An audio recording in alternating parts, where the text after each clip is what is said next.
So Malik. Arise, minions, and welcome to unMadeGaming. We are here for another episode of Void, where we're trying to figure out if you call it a numpad or a number pad, because one of us is wrong. And it's all of you. And okay, never mind. How that works? Who has Dotness points? That's all I'm asking. That's before right. you continue talking, Mike. There's certain things. Dotness points. You guys remember those 3 darkness points that she stole from us? Because Listen, there's certain things that are Technicalities. worth the darkness points, and it's numpad versus number pad. That's yeah, fair. that one Yeah. is true. I'd give you 10. Yeah. Whoa, don't speak for all of us. F's in I chats am for Dot. captain of the ship and I say no. That being said, if you like whatever the hell this is, which you must because you guys crowdfunded it, so thank you for that. But if you like what we do here and you want to support the channel, the best way to do that is with the Patreon link down below. Join us, get all kinds of exclusive behind-the-scenes cool stuff, as well as the, oh god, you guys have already done it, as well as the corruption bar in the right-hand corner of the screen, which is incorrect, and I have to fix that. It's not, it's a lie, which is incorrect. I will fix that. And that bar serves 2 purposes. One is when that bar fills, Dot gets to do what the hell she wants to us, like pronounced it number pad. And 2, every single dollar that goes into that bar goes back to these wonderful, amazing faces you see here before you. Again, exclamation point, that being said, that's it. That's all I got. I'm going to throw it over to Dot. Joey's I'm over here mouthing making words at me. notes. I'm over here making notes, none of which say numpad. Well, looks like the notes are wrong, too. Oh, Dot, I'd say we start with Malik dying in space. Get wrecked. But, unfortunately, Malik's busy. We're going to start with Tamir, but I feel like a short recap, in which I will take artistic liberty. Mike. Last week, the crew, still floating amidst the asteroid belt in the Oticon system, dealt with a bit of a hound problem they had on board, tied to some very, very nice gold icon statue, missing its head, instead replaced with a gem. Through a strange series of events, they airlocked both it and the pooches out of the airlock system. Unfortunately, Tamir touched the idol, and something happened, because he is in fact an artificer. And his physical body went into a strange kind of dreamlike stasis, where he was breathing and all bodily functions seemed to be happening, but his mind was elsewhere. They strapped him down and assured that nothing would happen because they were very promptly attacked by some pirates. The Vultures, I believe they were called. Well, they wanted whatever was on board. But some daft flying and some okay shooting. See what I did there? Artistic liberty. Somebody please clip Paul's face. I'm sorry. this is fucked.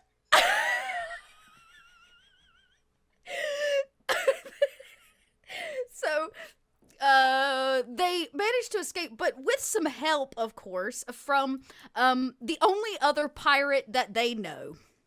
A rather beautiful one. Which they also learned is somewhat, in some way, related to Alia. And drama ensued at that point.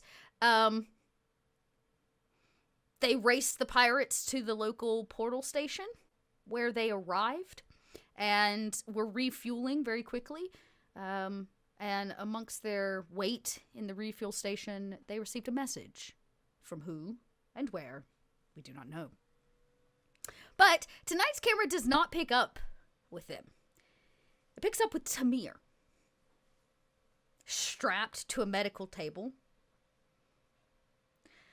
alone in the Defiant, but docked somewhat safely, at least from what you can tell.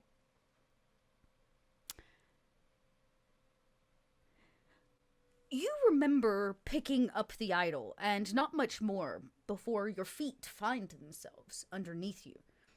But strangely enough, it's not ground that you see, but almost empty space, as if you stand on a vast body of water and the stars shine both above and below. In front of you is a planet. The last time you've experienced anything close to this is when you're in a suit, magnetized to the outside of Tal's ship. That's as close as you ever get to just being and floating through space. But in this case, you seem grounded, even though there is no ground beneath you.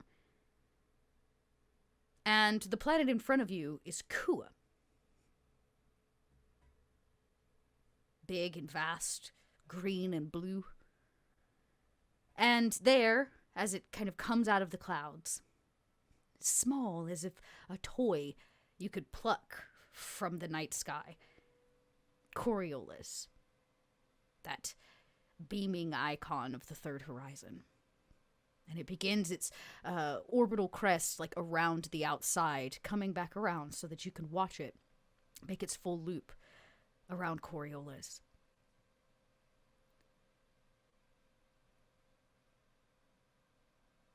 You hear screams. The ravaged sound of dogs and hounds, a memory or a echo. Your hands have a gold dust on them. A reminder of the icon that you picked up. Do you do anything? Say anything?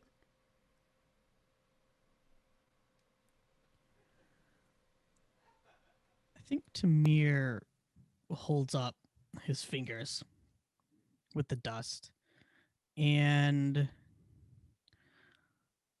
looks out, and very clearly Kua. And he just kind of takes a look around before speaking, because like if he's him, right? Tell me, when Tamir is not in a spacesuit, when he's not bundled up with shields and armor, what does he wear? When he's just Tamir? When he is just Tamir, it's not much different from what he already has, like from what he already wears. Relatively like decently fitting clothes, very clean, very like slated. Mm-hmm. No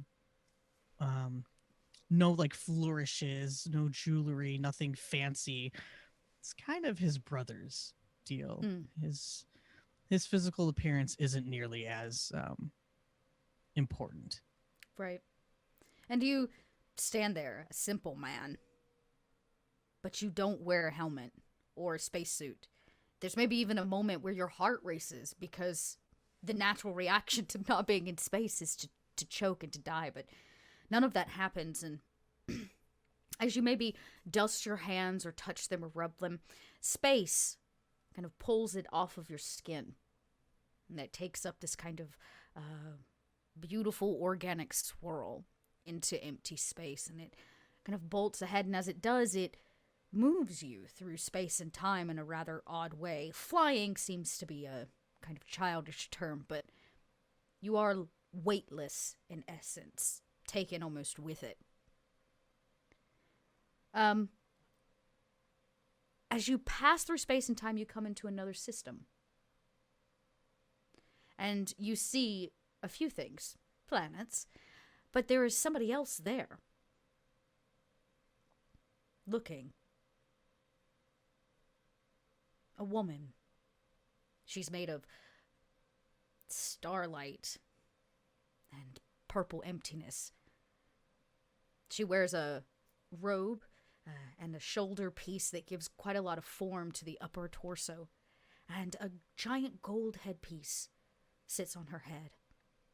Not made of an intricate, beautiful, clean finish, but that of something that is worked by hand, made of parts of another machine. She is obviously very far off in the distance. If you wanted to roll a... You know what? I'd let you roll science because you do portal stuff, so you would know the systems that way instead of a culture check. So you could roll that if you want to maybe figure out what system you're in. Yeah, for sure. Because this one is definitely not Kua. You're assured that you are not there anymore. Right. And I mean, just based on like, how many suns are in the system. How Right, many, exactly. Yep. Mm-hmm. Mm-hmm. All right, so roll science. Two limited success. You can see there's a portal station, which tells you this is a system here, but there are a lot of ships, military ships, that seem to be sitting in and around this station, the portal specifically.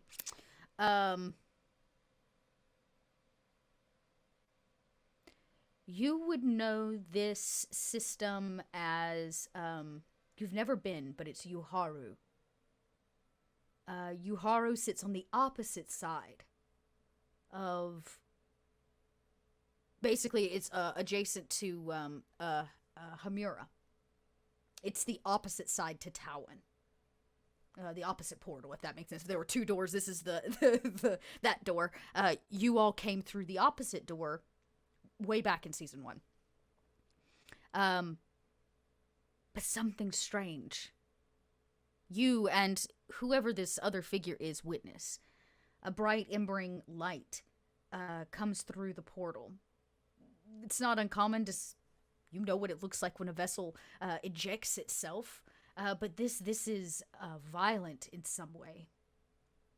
And unnatural. As if time is working backwards. And it spits the remains of a rather large freighter vessel out of this portal.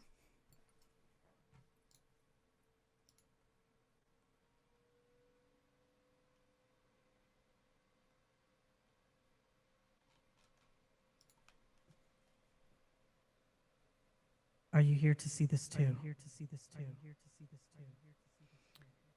The figure doesn't turn quickly or even acts as if they are surprised by your presence, but her head does rotate in your direction.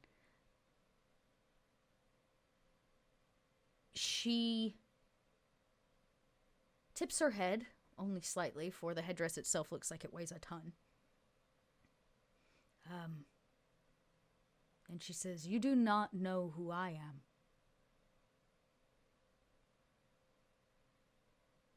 Correct. Why do you assume you can ask such questions? I apologize. To whom am I speaking? I'm gonna have you roll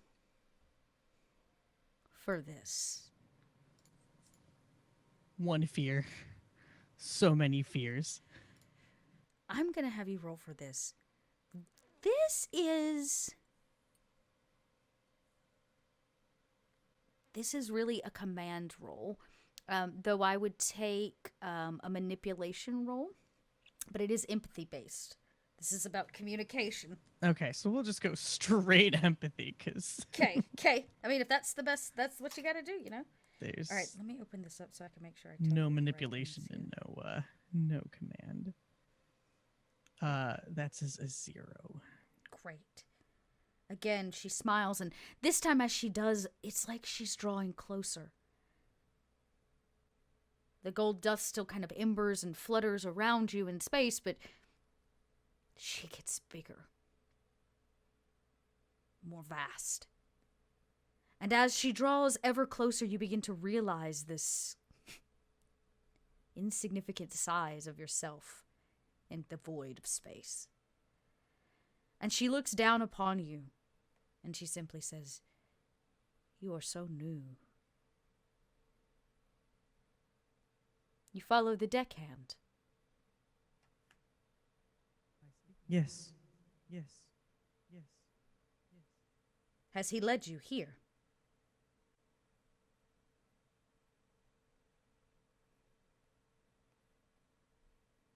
No. This does What- not feel like his work. How do you possess such abilities, mortal?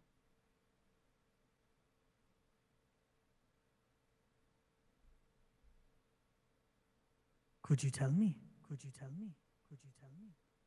That is not my job.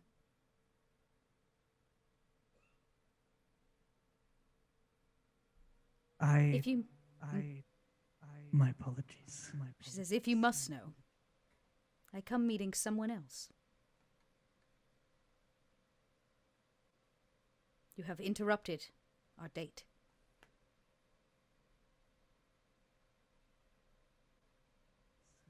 Forgive me, I did not mean to intrude. Says, when you are astral projecting through space, I assume it is very easy to intrude.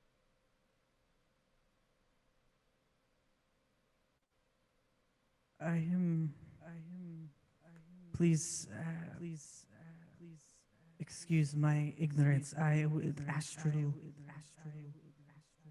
projecting. Yes. That is how you are here. Unless you usually dream of such things. No.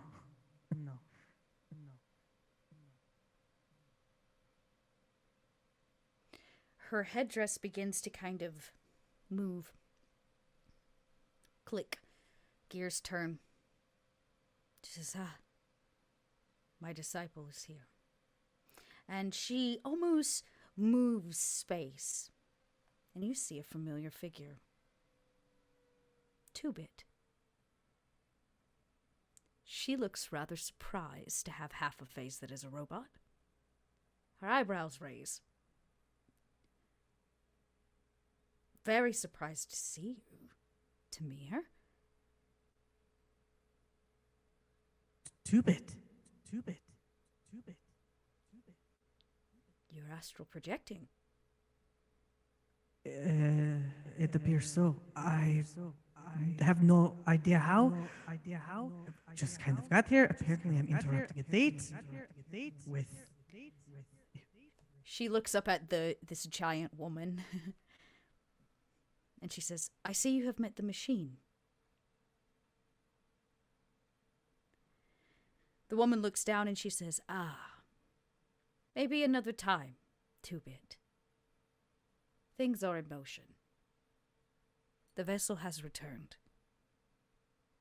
2-bit nods and looks at you, Tamir.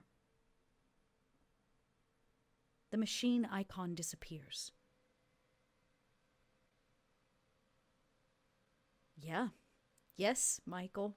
I'm glad you're making that face. 2-bit says, I am impressed that your abilities are moving forward so quickly. I wish I could take credit, 2-bit, but we found an idol. It had some power to it, but it felt wrong. It felt off. And I cannot take credit for being here. I have no idea what is going on. Very relieved to see you in the middle of the Uhura system. Are you okay? Are you safe? How are you here? She kind of lets you just like ask all of these questions and kind of like Tamir dump like Tamir does. And she stands there very stoically in a way. And she reaches out her hand and she kind of grabs yours. Her metal fingertips touch your very organic skin. And she says, I came to witness something. I told you that I had worked very, very hard at expanding my ideals around the icons, around worshipping them all instead of a single one. Among my journeys in the stars, I found a sister to the deckhand.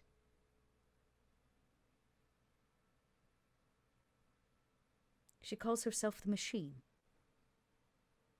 a woman of science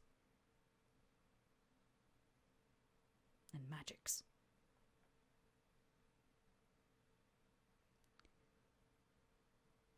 Occasionally, these walks amongst the stars will lead me to something of import.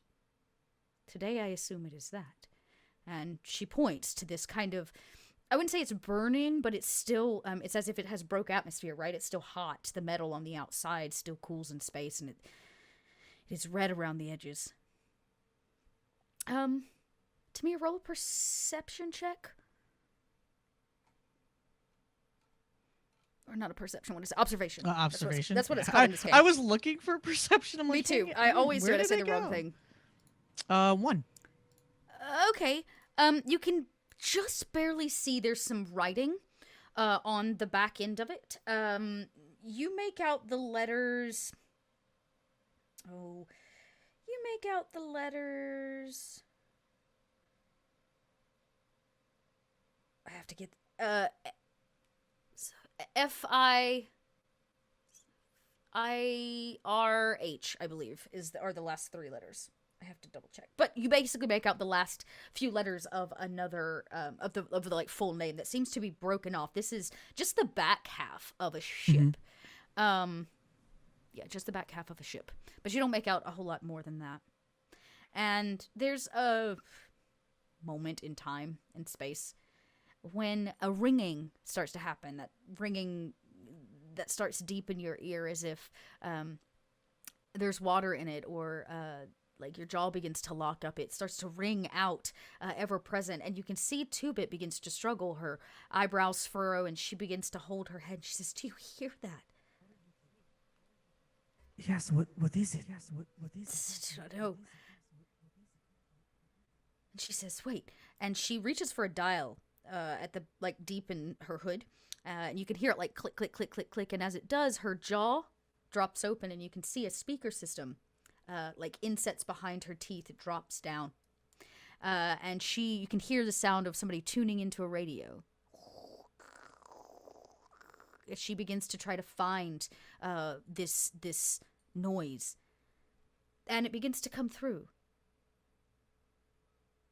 A song. Strange and odd at first. It doesn't really create any rhythm or lyrical tonality that you've ever heard, but it's like the stars are singing. And as she continues to tune in, it becomes clearer, and the kind of twinkling of stars turns into the sound of children's voices. They sing, and you cannot make out what they sing. But it leaves you feeling sad.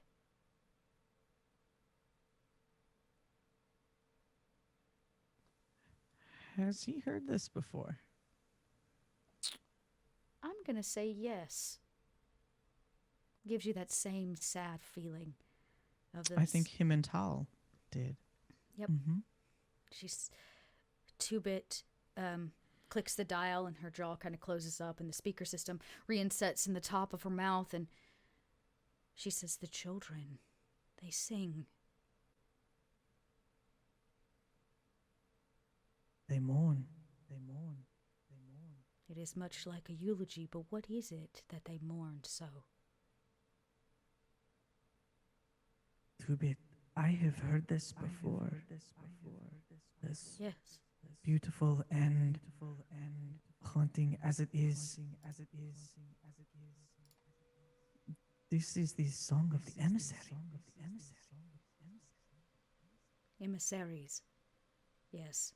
Maybe a epitaph for them?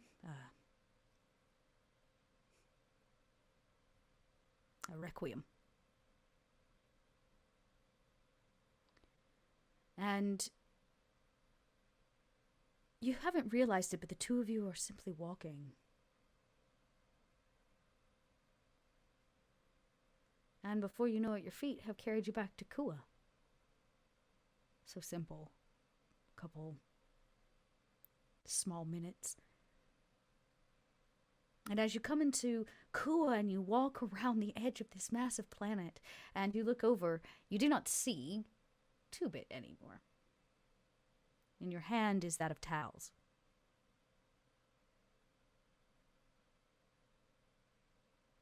She looks over, she's trying to communicate with you. Tal, and he's like, takes her hand.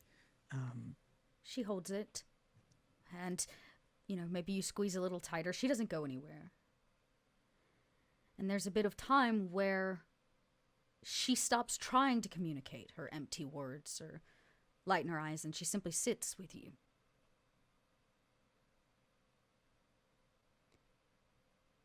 And then something happens. Tamir. That song begins to swell in the background, and you watch as Coriolis breaks in half, crumbling in two. One half explodes into multiple pieces into space, and the other, it lights on fire as it begins to fall to the surface of Kua. It burns like an asteroid, bright and beautiful, a falling star. You can hear the sounds and the screams. The children that sing don't sing anymore. They cry and they weep. And when you look back, Tal is gone.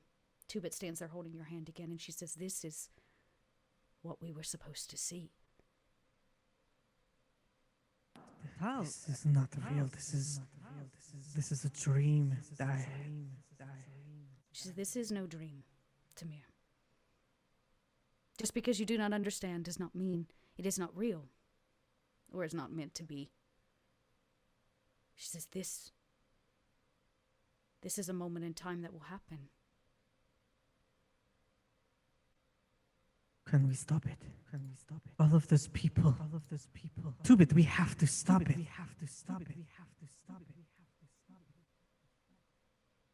Yes, we must at least try. We already failed before.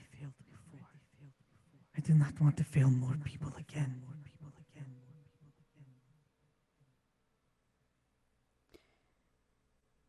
Two-Bit looks out over the emptiness, this burning piece of Coriolis still falling to the surface of Kua.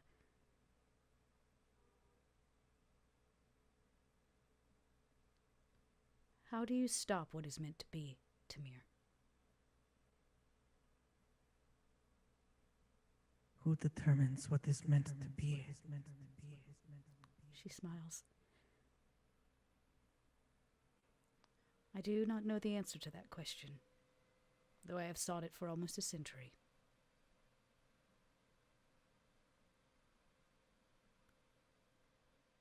I must go. You must go.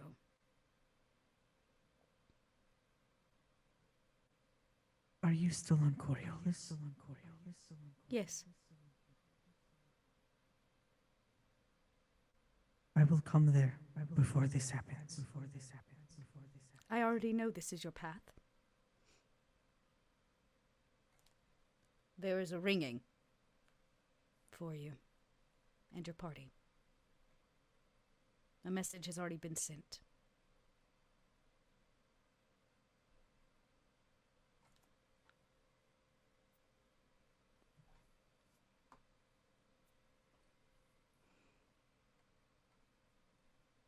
What will you do if we don't make it?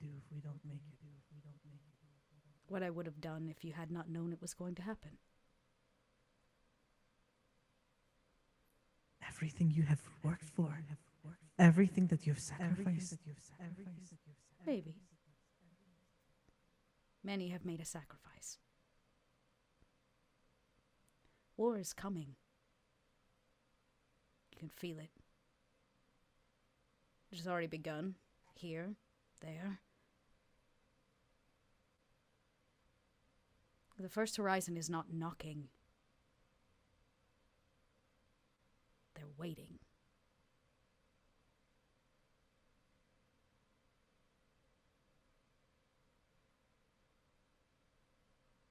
Go. We will return soon. We will return soon. We will return soon. She says, I have no doubts. And she kind of touches you on your third eye. And there's a very cool feeling that starts from the bottom of your feet and works its way up your body as bright lights meet your eyes, not like that of stars in space, but like that of fluorescence on a medical table. You're met with the smells of a ship, of your ship, and there's a moment as you come to, you realize you are strapped to a table.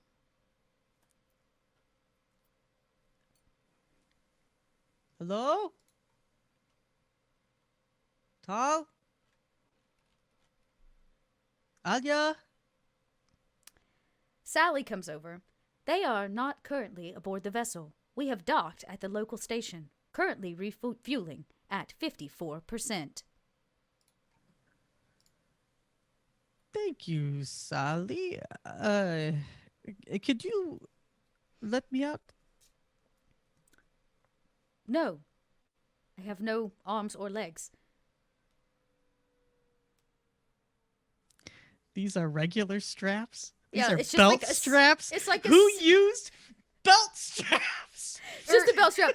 You can just simply roll a dexterity or an agility to see if you can like wiggle it loose. It was just enough to keep you down. They didn't this is not like stretcher put- level. Tal put the safety straps on you that they put unconscious people that's what it on is. that keep them in the table if the ship jostles. Not Sure. like restraints. You can this is no Houdini act. Just Okay. Oh, God. Just imagine dehydrated, like Tamir. We're gone for hours. Guys, please. no, y'all put an IV drip on him. It only Yeah, you lasts for did. so long. You This weirdo. is Why true. did you keep a fucking IV drip? I just need to pee. Because you were in a coma. One success. Okay, that's all you needed. It takes you a minute, and had Boy's been anybody been working out, around, okay? it's kinda embarrassing. I imagine there's like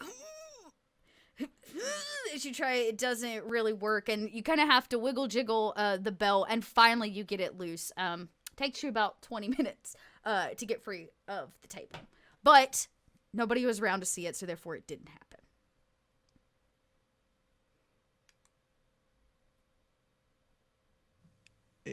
He's gonna get out of the comms immediately.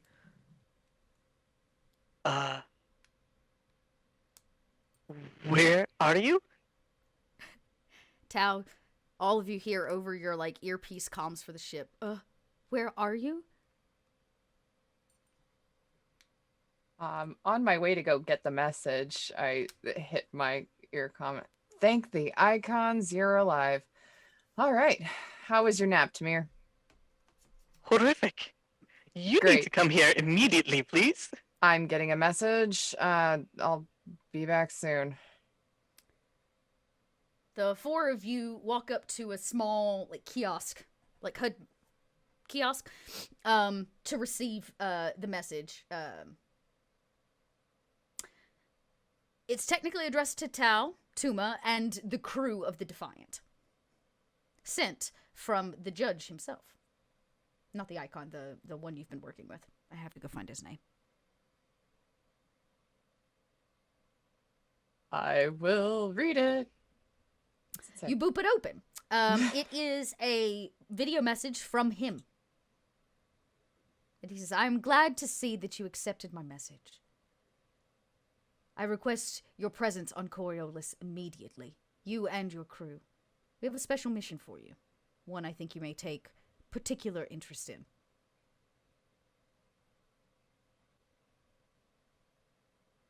There's like a couple boxes that pop up. It's like, how long will it take you to return to Coriolis?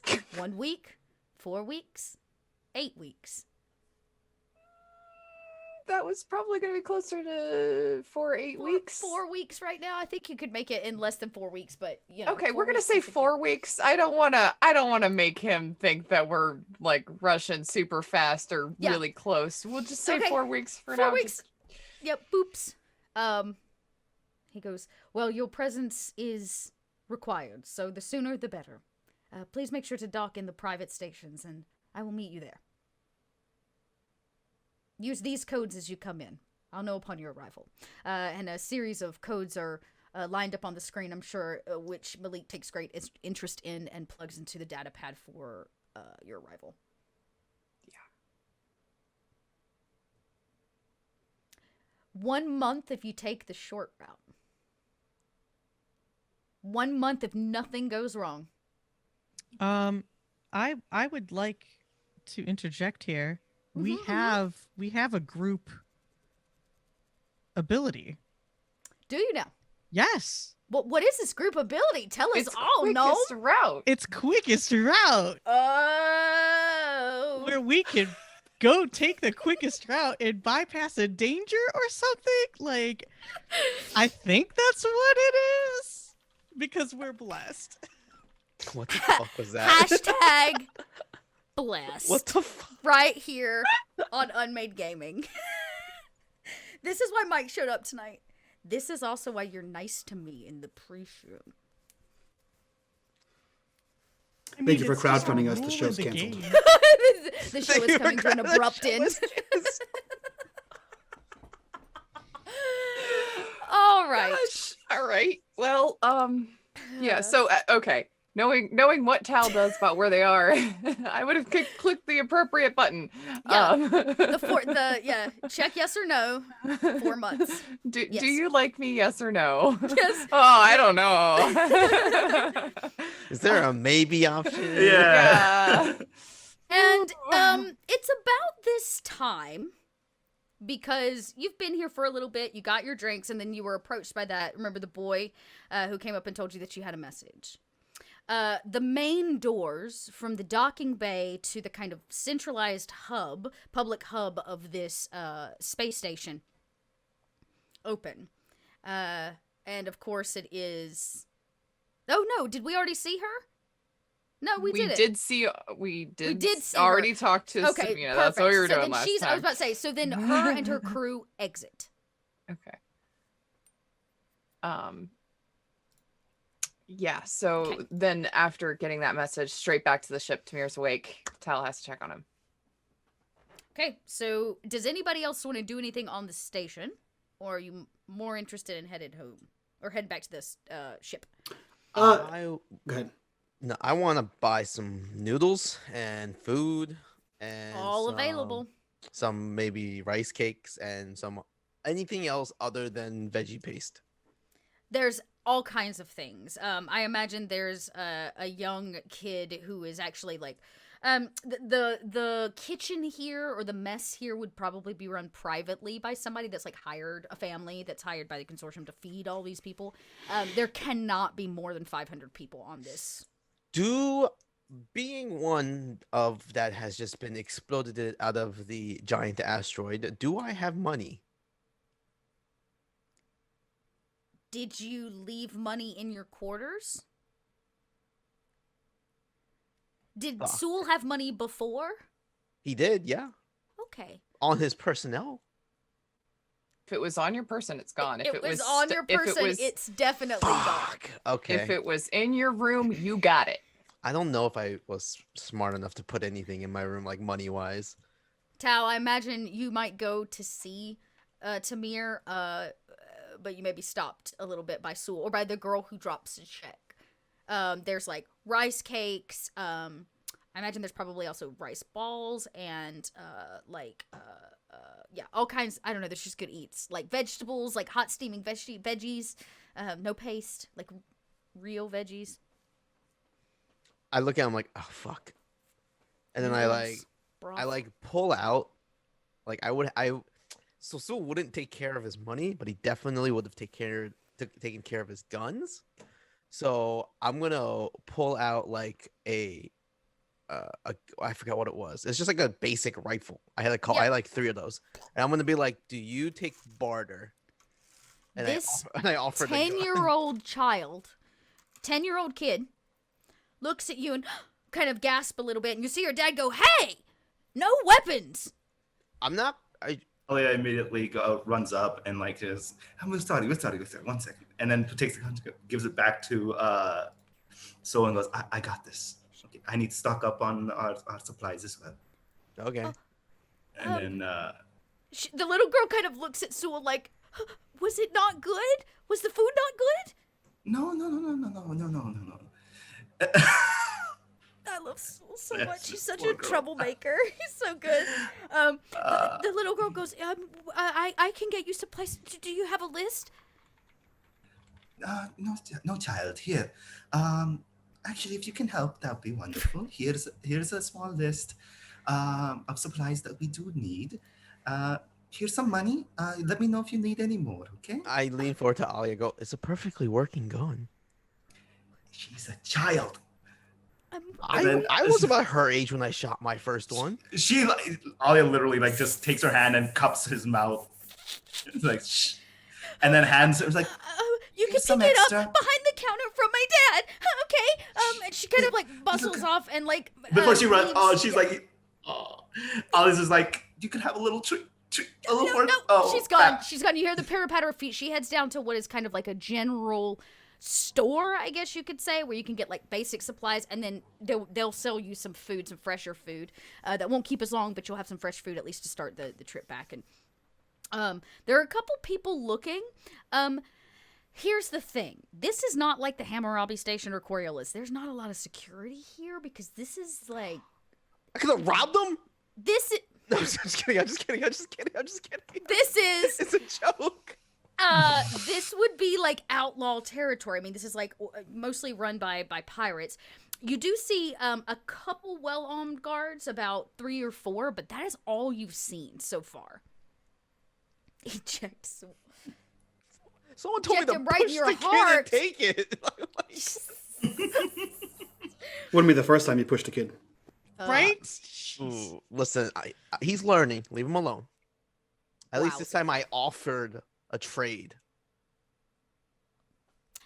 You know, bartering is a valid form of trade in Coriolis, and I imagine bartering was all you could do in prison, so maybe it's just, I'm gonna look at Ali. I was like, was that not correct? We're gonna have a little chat when we get back on the ship. I thought that was nice. Damn. There are certain times and certain people that you do certain things with. Child is not a gun person. I just go like I want to think this entire campaign kicked off with Sewell and Malik being mean to kids. We all Yeah. know how that turns out. That's why I wasn't mean. I That's offered. how Sewell got a tattoo. That was the start of how Sewell got a tattoo. In our defense, He went. that kid was an asshole. To be fair, that kid was a brat. You were 2 grown-ass men. Listen, Hey, man, if you can't this is parent your space, shitty bro. kid, society's gonna parent him for you, and they get Push or shoved by get a pushed dude. down. I don't know what to tell you. Wow. Well, you heard it here first, chat. It's a village, I guess. You are a Yeah. bunch of dicks. Takes a village Here to on this bully a channel. kid? We What? are. Listen, Okay, in- maybe not the No. bully part.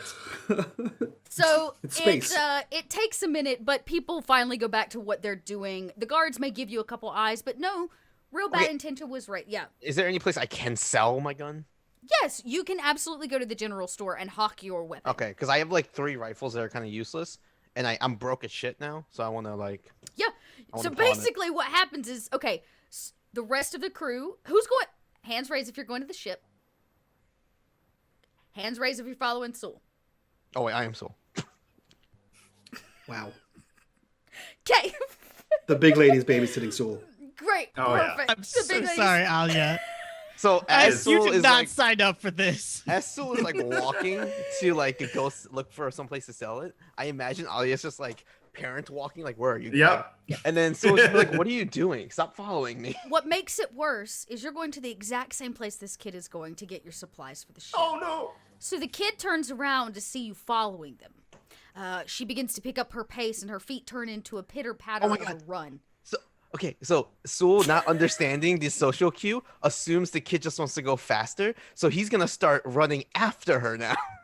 No. Alia grabs. Alia just. Okay, a hand Is this on a your roll now? I would say, well, that depends. How bad does Sewell really want to run? No. Would it's you just- would you it's let more of Alia like stop a- you? Yeah. He goes It's to more of pick like a up pace, social and thing. a heavy hand hits your shoulder, Sewell. Whoa, the kid's going down. fast. What? The kid's going. It's okay. It's okay. Did Tom hire you to like babysit me? No, it just seems to come with walking around with you. I'm gonna like try to brush the hand off, Okay. and then I'm gonna be like, "Don't touch me," and I'm gonna start walking at a normal pace. Alia's from the back. She's going to just start poking you gently. I'm not even poking, like getting really close. Like, okay, not touching. Your senses, you can feel it.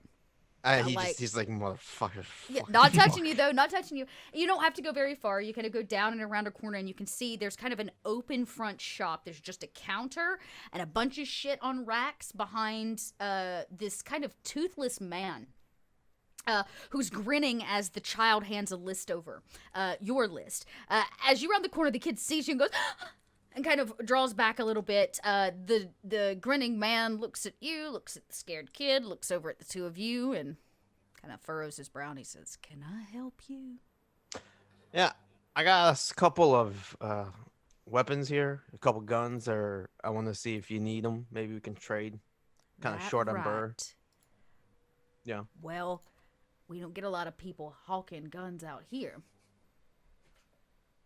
But I'll take Okay. a look. I dropped 3 rifles, 2 pistols, and a couple grenades. The kid at this point has backed up against what small piece of wall there is and tried to make themselves, like, not seen. Because I see. These look like they're in good shape. Yeah, I just don't think I have really a need for them. You don't need a need for them. Yeah. And you can clearly see Sewell have like his accelerator rifle strapped to his back and like his pistol on his side and a mercury sword just like latched It's a openly. lot of firepower for one man. The thing is, he thinks that's not enough. Do you want them or not? I'll offer you 100 burr each for them.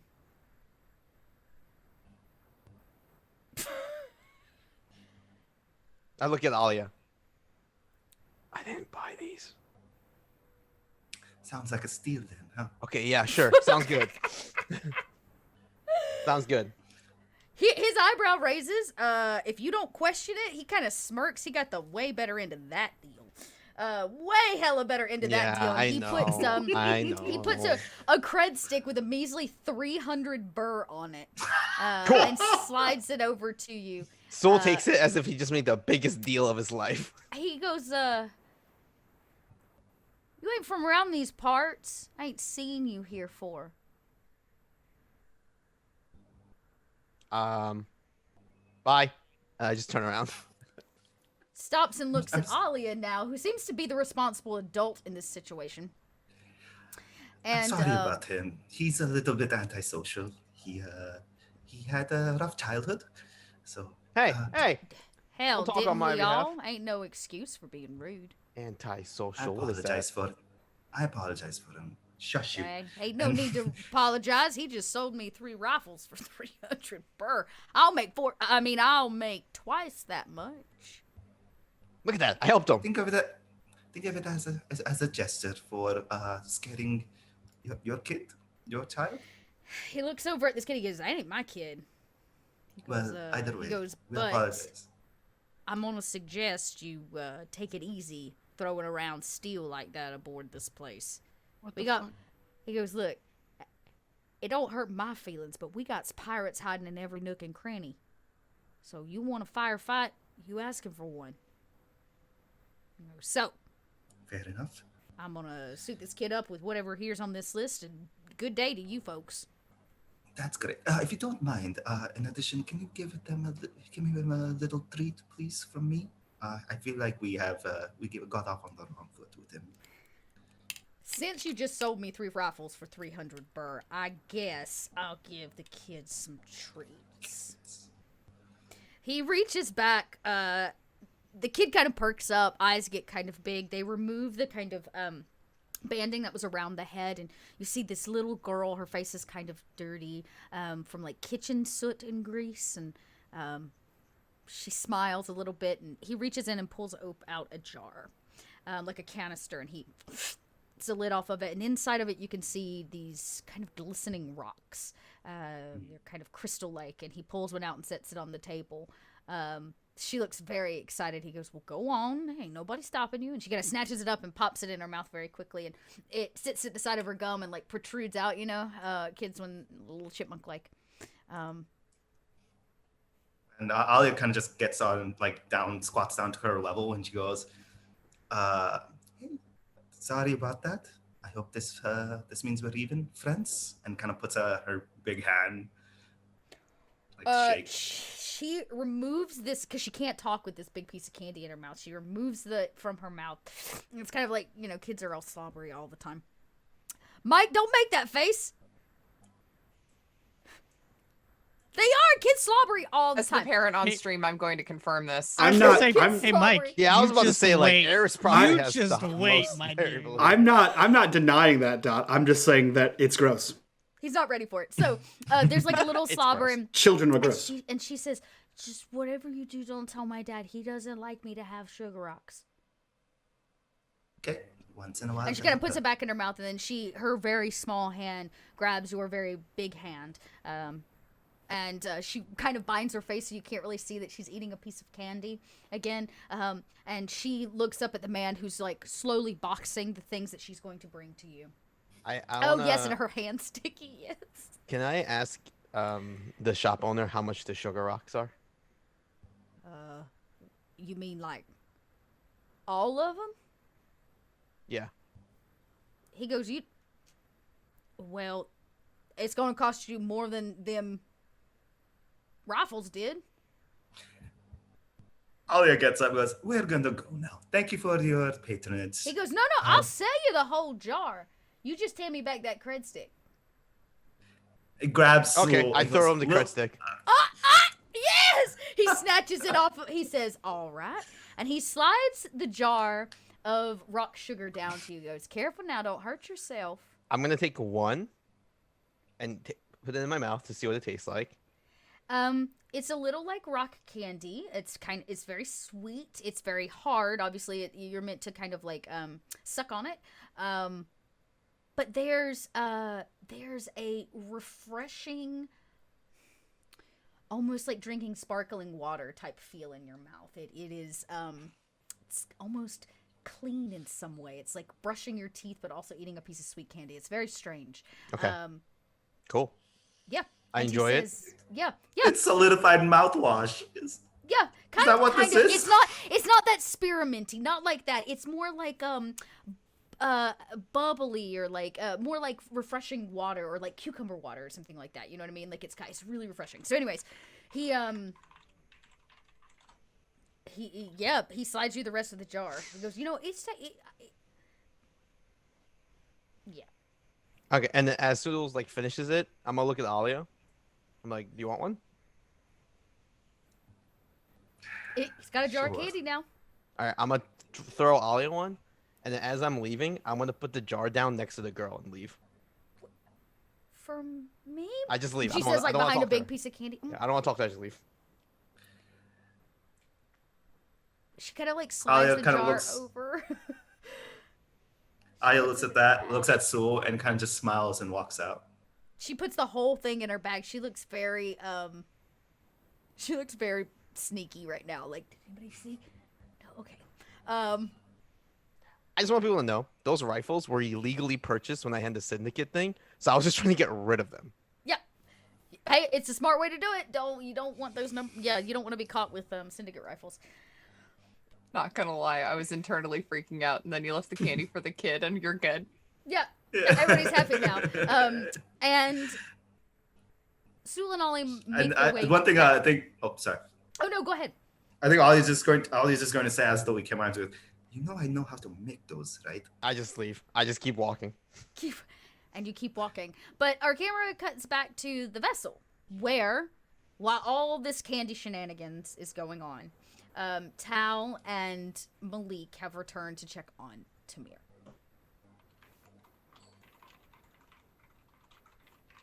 You think he's still strapped to the bed? No, he's definitely not. Nobody saw him strapped to the bed but Sally. No, he says that to Tal. Oh.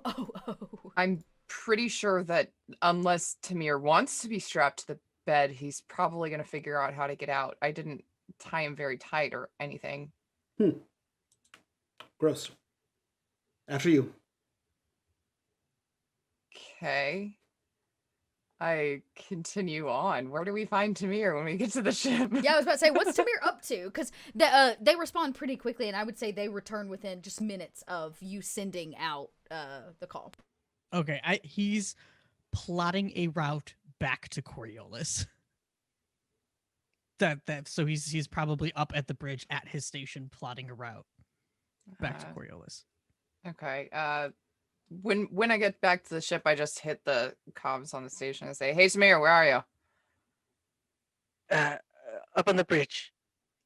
All right. I will go. Plotting a route to Coriolis.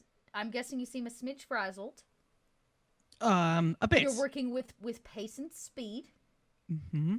Great. Mm-hmm. Very much so. What are you doing? Oh, you're Tal. And Tamir's just gonna kind of like rush up and hold her face and kiss her. Just a deep kiss. When he goes away, well, that was nice. What's the occasion? Are you okay? No. I saw something. Too many things. How do you do this? This is supposed to happen to you, not me. I was there, but you were also there. Tamir. And Tal puts her hands up on his face. Let's start from the beginning. How about that? Okay. Coriolis is going to be destroyed. I saw it break in two. I heard the cries of its people. I heard the cries of the emissaries.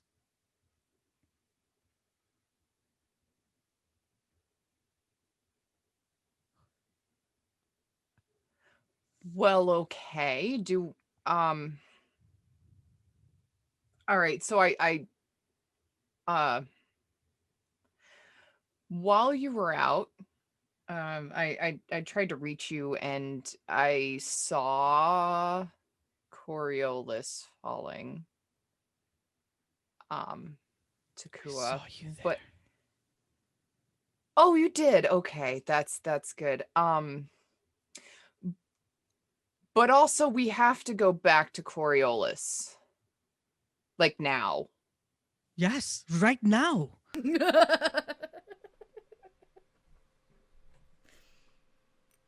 What?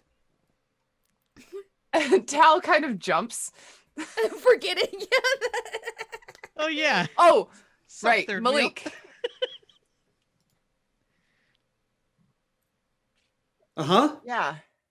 Well, we got a message. No. Go back to the I saw Coriolis explode or whatever the shit. What?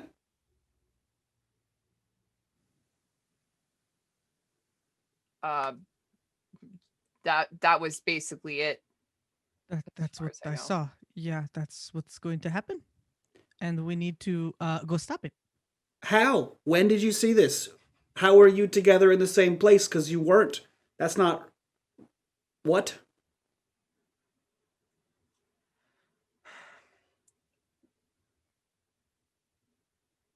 So Do you understand? Sometimes there are two particles, and those two particles, despite any distance, they rotate opposite one another. My girlfriend is a monster in a jar. Let's speed that up. What? Talon Eye's abilities are connected. Uh-huh. If she attempted to reach out to me wherever I was, which was at Kua for a moment, Uh-huh. she found me. Uh-huh.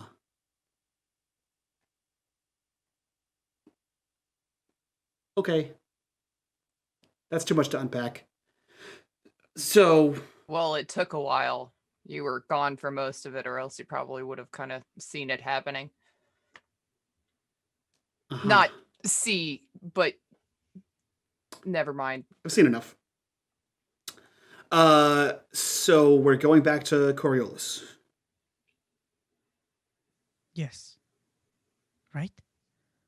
Tamir like looks to Tal for like confirmation. Yeah, we're going we back agreed, to right? Coriolis, but that's because we're going back to Coriolis because we got a message from our patron just now. That was the message I was picking up. And they apparently have another assignment for us. Okay. So Why- Time for an assignment right Why now? do you need to go back to Coriolis? I guess is the question. me? Tamir. Because he saw it explode. We saw it explode. Okay. Well, normally, if you see an explosion, you want to be away from it. But that's just rational people, I guess, not our crew. This is rational. There are forces that are much greater than us that keep sending us these messages, these signals. If we ignore them, we cannot ignore this. Okay, so I don't want to sound like a broken record here. And I don't claim to know space magic. But in roughly 27 days, the aforementioned monster girlfriend in a can is going to literally explode. And he looks at the map. That's about the same time we would, arrive at Coriolis. So maybe we don't go there and explode Coriolis with the genie canister? I was actually hoping to do that before we left. We don't know where we need to go. Could. Alia's still translating that book. We have no idea where it Well- needs us to go. Maybe Alia will figure it out before we get to Coriolis. We can only hope. What if it's in the opposite direction? Then we will go 27 days. What if we could bypass a portal jump? What?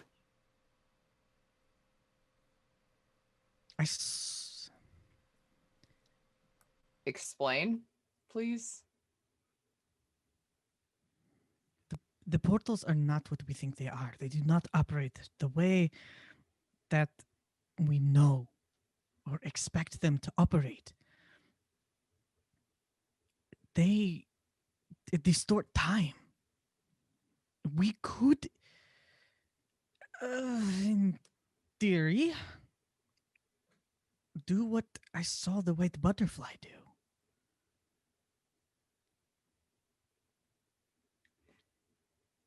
I'd have to run the numbers, but if we could get back to Coriolis in a significantly shorter time, it may be worth it. This is where you yell at him.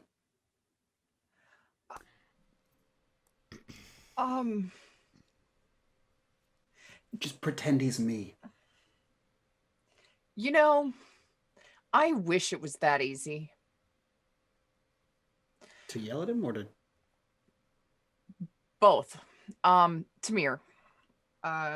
So I love you and I adore you and I trust you with my life. Are you sure that's a thing that's even possible?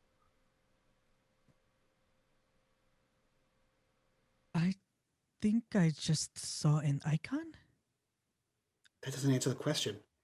Did the icon tell you the secrets on how to do this? No. So how does that help?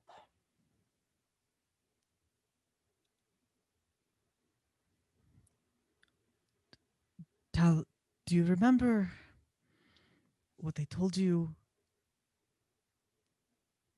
about the voice in my head? Yeah. I'm sorry. You touched an evil space junk that summoned monsters. Oh, and yeah. then you passed out. Wait, and then you wait. had no, I'll get to that. And then you passed out and had magic space dreams, and now you want a portal jump to save. Huh? By the way, I'll put no the more... mystic things aside, but like, can we not just have dreams and fucking just go off and do whatever? By the way, no touching things unless we know what they are. That's a new rule on this ship.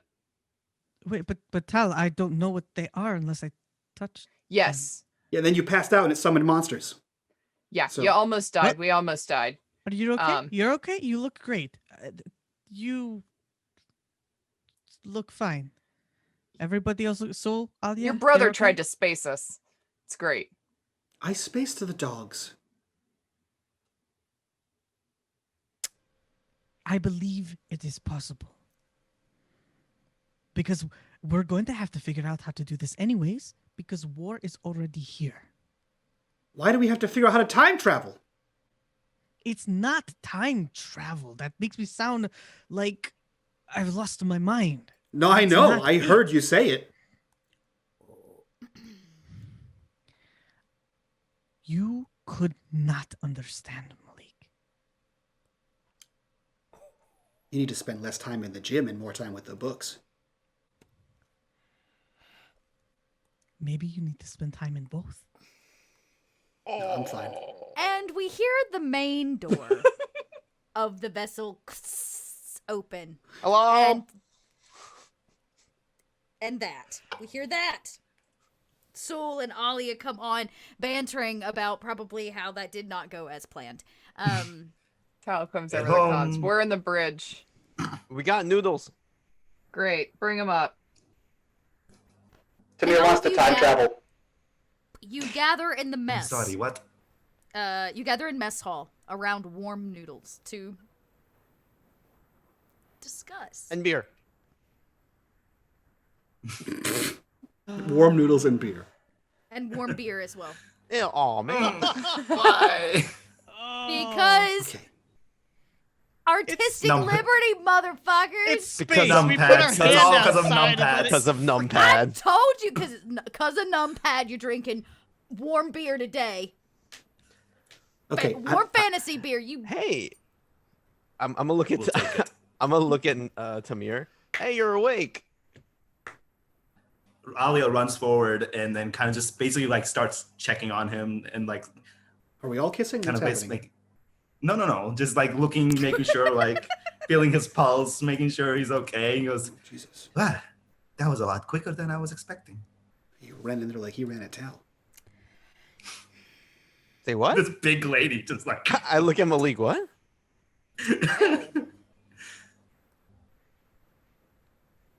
Okay. Before Alia- before you start talking about time travel and ridiculous theories about whatever, Wait, he I can have- time travel? no. I have things that are grounded in actual fact. One, we discussed. Alia, where do we stand on the book situation? I know it's been, I don't know, 8 hours, but I'm hoping you're a fast reader. Apparently we're going to Coriolis. Oh, Coriolis. Okay, Yeah. can I just say this crew pivots very quickly. Yeah, there's a thing that we all yell at each other for. It's a not talking, and then we just keep not talking, and then we just keep doing things. I tried to talk. You just don't understand. One ridiculous thing at a time. From upstairs, no, I'm sorry, from the rooms, because Mess is in the center of all of the rooms, you hear something clatter inside of Malik's room on the other side of that hallway. I instantly pull my sword. What the fuck? And then it clatters again, as if somebody threw something against a wall. And then again, and then faster. Hey, Alia. Yeah, let's go. That's for you. Okay. Let's go. And then she runs upstairs. Good luck. You actually, what you do is you run like around the corner. It's like a hallway that connects all four of the bedrooms together, and you can hear something clattering about as if a child is throwing a heavy toy against the walls of his bedroom inside of Malik's chambers. Should we not help her? Oh, Tal's right behind her. I got yelled at the last time I tried to help. Still kind of just stands like, I get yelled at a lot too. Yeah. Oh fuck it, and I'll go too. Okay. Alia, do you open the door? Yes, because she already knows. When the door slides open, what you see is the canister. It seems to levitate in some way and is flinging itself about the room. It's smashing into the walls and the furniture. Oh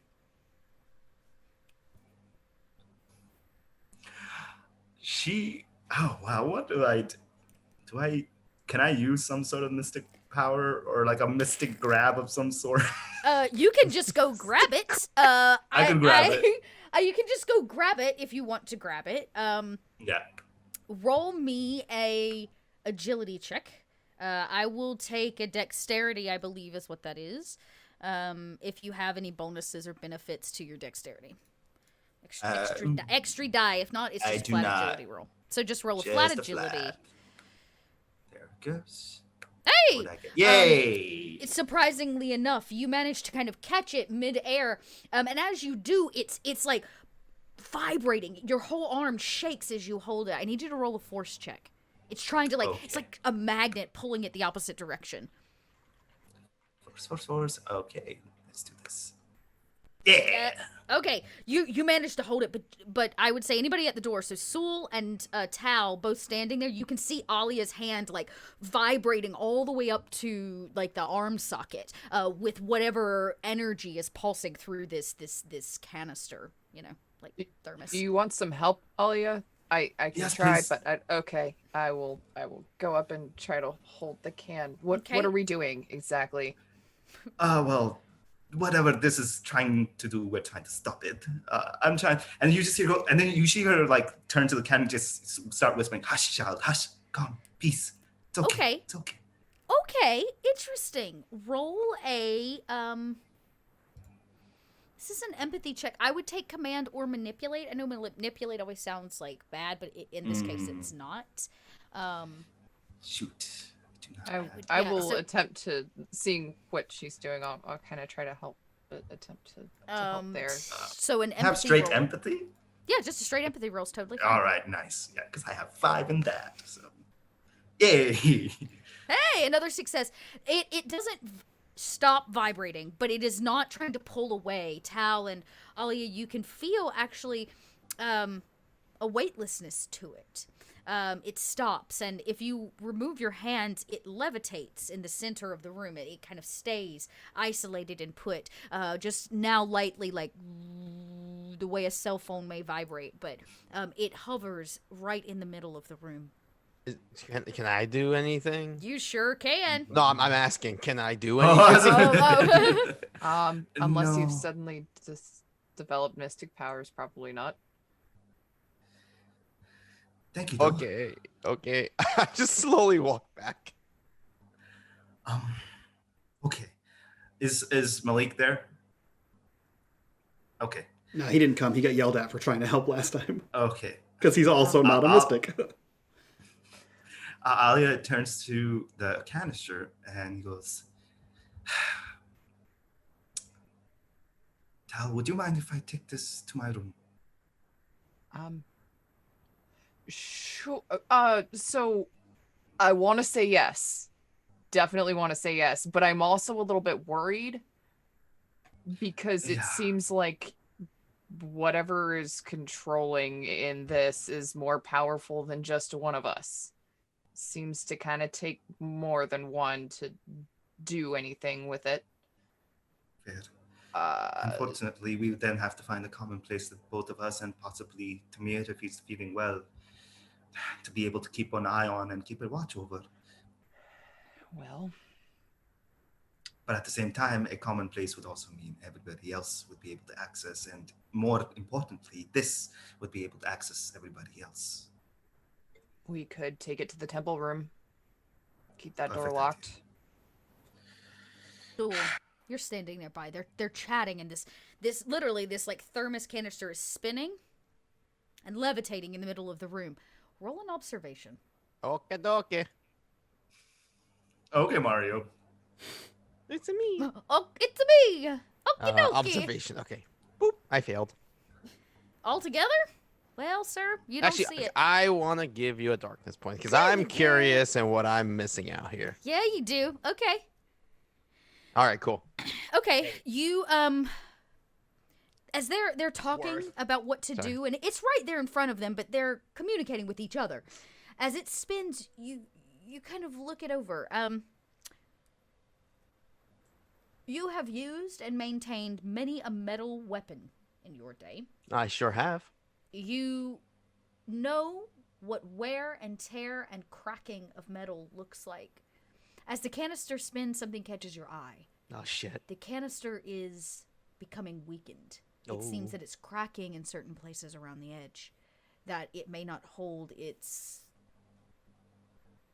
You don't know how much longer it has, but you can see that, like, weakening of the metal around certain places, specifically the lid itself, and then all of the kind of like red embering light that is in it. You can see it's like cracking outwards as if the whole thing would swell and burst.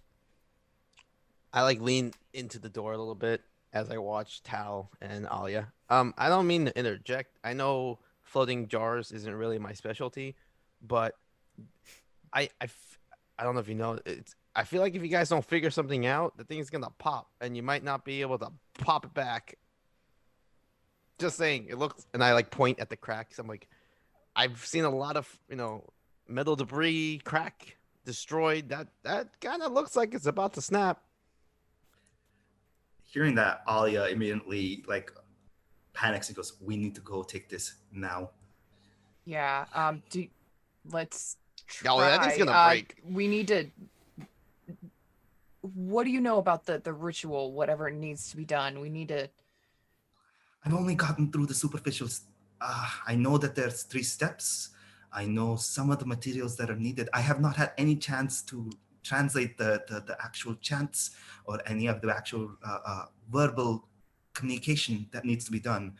I just know the very basic process. I've been given 8 hours.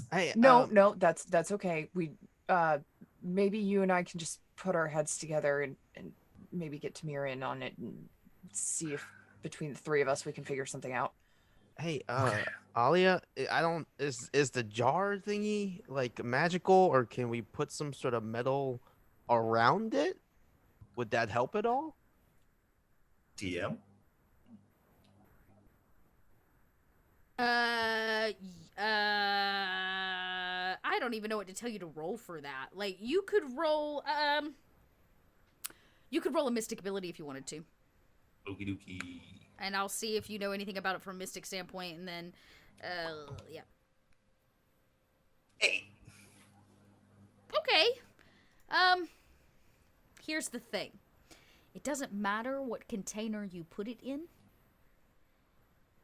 You know that the next trajectory is the Jinn bursting out of here, full Jinn. Right? Like, that's the... Yeah. You know what I mean? That's the third final stage, and basically at this point, we need to keep her away from Malik. Mm-hmm. Completely. Yep. I'm just, like, making notes. I'm making notes. Don't judge me, Mike. So she turns to Tal and goes, where do we take this? The one thing we must make sure is it does not reach Malik. I'll tell you on the way, but we are at the precipice. We don't have much time. So no to the space medal. At this point, it doesn't matter. Okay. Well, let's get it to the temple then. And I hit my comms. Malik, you are not allowed anywhere near this canister. That is an order.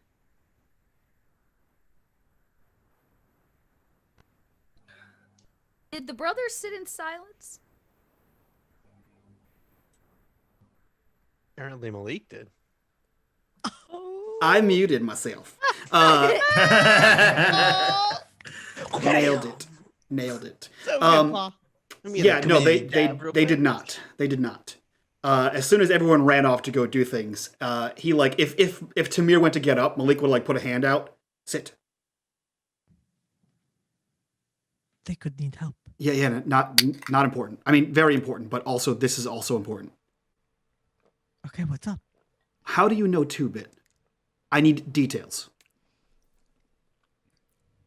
How do you know 2-bit? Because she was on the spaceship that stranded me on the junk planet. She works with Samina, the dancer. 2-bit works with the dancer? Yes. She's the one who told me about the canister exploding. How do you know her, and what did she give you?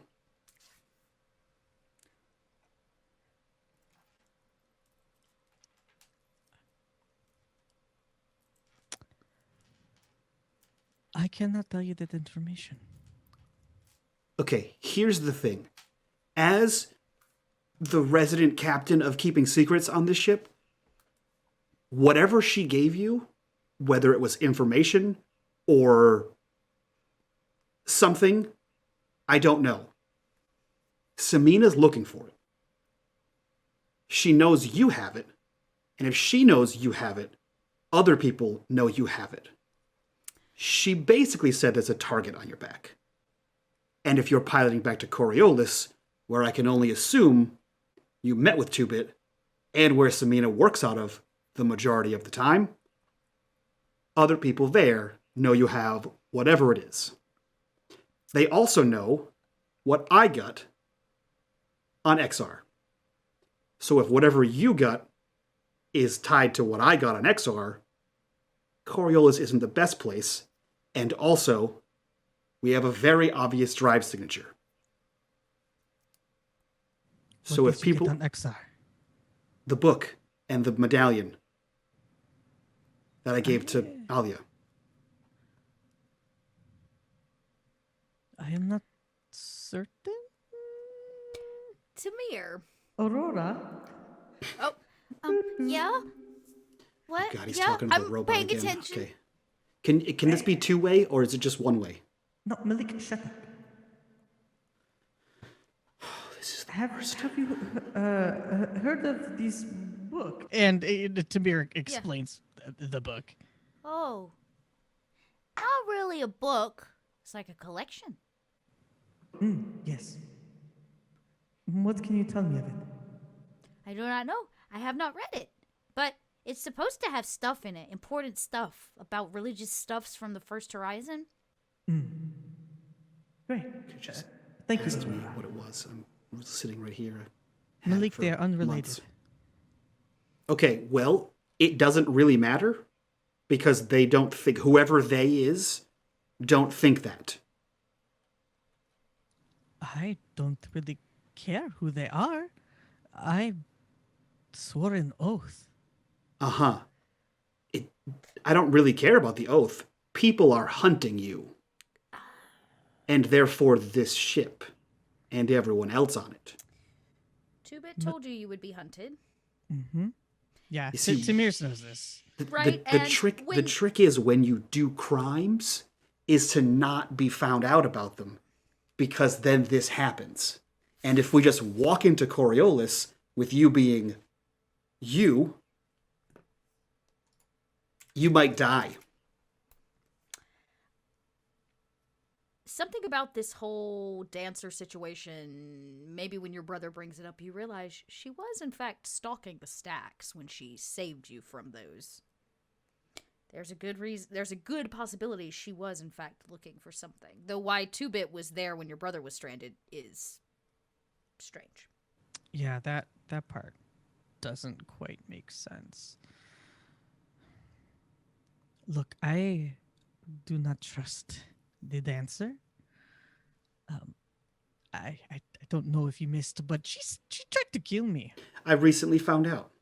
Yeah, great. She's just so very friendly. I maybe watch out with that. Apparently, also Alia's sister. So, good morning. Welcome back to the ship.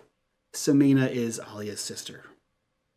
At this point, honestly, I'm just going to assume that everybody is related to somebody Yeah, that we run into at this point. Yeah. It might be a theme Yeah, I'm of not a Coriolis game, Yeah. siblings. not entirely sure what all that means, but yeah, at this point, like everyone seems to be interconnected.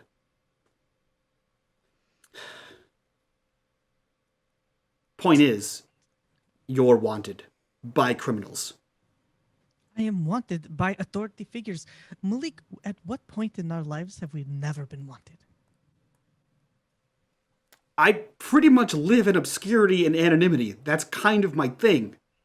So, for a while now, until fucking this ship, apparently, but still. This ship that you made us all you made this happen. I'm aware of what I did. I'm aware. Don't be upset with me. I'm not upset with you. I'm just, listen, every time I leave details out and then get in trouble, you yell at me, and then Tal makes Tal face at me, and then I feel shamed. So Because you should be. Just shut up. You're leaving details out, and people want you dead because of whatever details you're leaving out.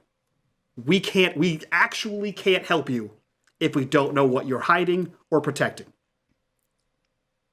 That's the point.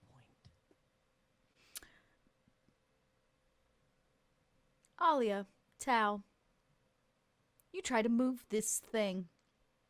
Go ahead and try. I need a force check from the both of you. You need a critical success.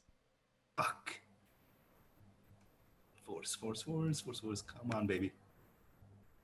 Yes! Oh, no, that's a limit. Fuck. Yep, limited. Pretty good, though. I can't help, can I? You can. If you want to try, yeah, you need a force check. A critical success force check. All right. Do I see them struggling? Because I'm only gonna run over if I think they need help. If we can't move it, Tal will probably say, "So you Okay. little." Yeah, you're like, I'm coming. and it's like it literally is like trying to push against this strongest magnet you've ever felt. All right. Fuck that shit. Can I use my judge's talent? Yes. Yeah, so you can make it a critical success, right? Yeah. I think your judge's talent's only on attacks, but Oh, is it? this is not an attack. Yep. Nope. Can't do it. You try, and there's all of you together, and you're putting all of your body weight behind it, and at some point, something has to give, and all of you slip, and the whole jar, bolts across the room and smashes into a pile of, Malik's laundry. Oh, thank God. I think it was the wall. Yeah. Okay. Well, that didn't work. Oh my God. Thank God Malik's dirty. There's another loud bang that happens after a period of silence for the brothers. It interrupts your conversation. Can we go help the rest of our crew now? I guess. Great. You did hear Tal come in over the comms and say that Malik is ordered to not be allowed near the canister. Yeah. You can Stay at the here, door. then. Tamir's gonna go now rush with a little bit of haste. Yeah. To where You the come around noises the are corner. coming from. I imagine you find it is the moment they might be digging it out of the laundry, but you can see the canisters on the floor buried in Malik's laundry. You're not sure what's happened. What? Can I assist? Yeah, we can't move this thing. All three of us tried. It's seems to be fighting them in some way. Amir, would it be all right if I ask Malik to stay with you, perhaps? If we can't move this out of here, then Malik needs to. Actually, that might just be easier. Sure. Great.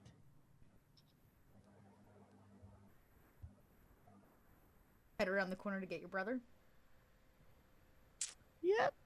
I grab some clothes out of the pile and I throw it to Mir. I say, "There's his clothes for the day."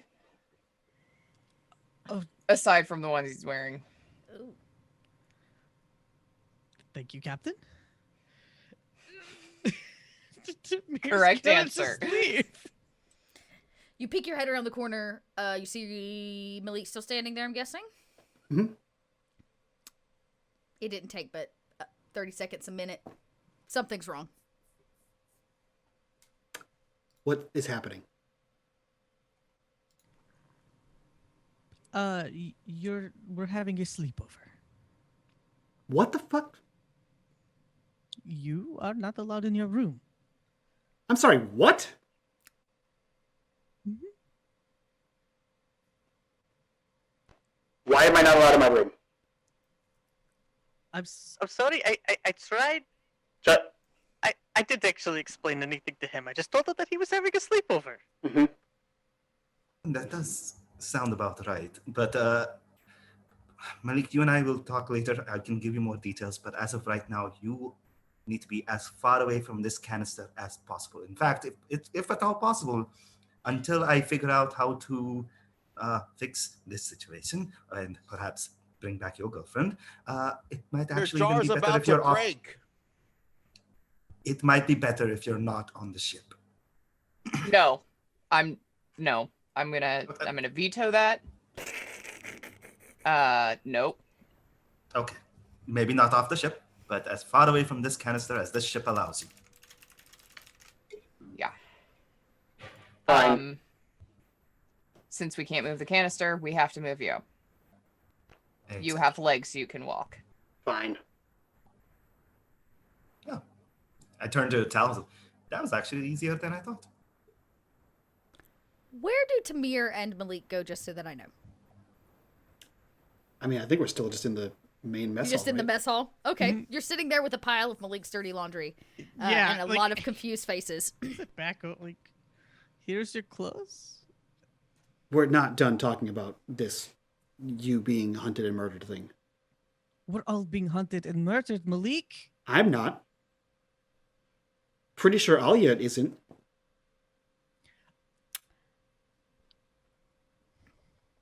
That is not my story to tell.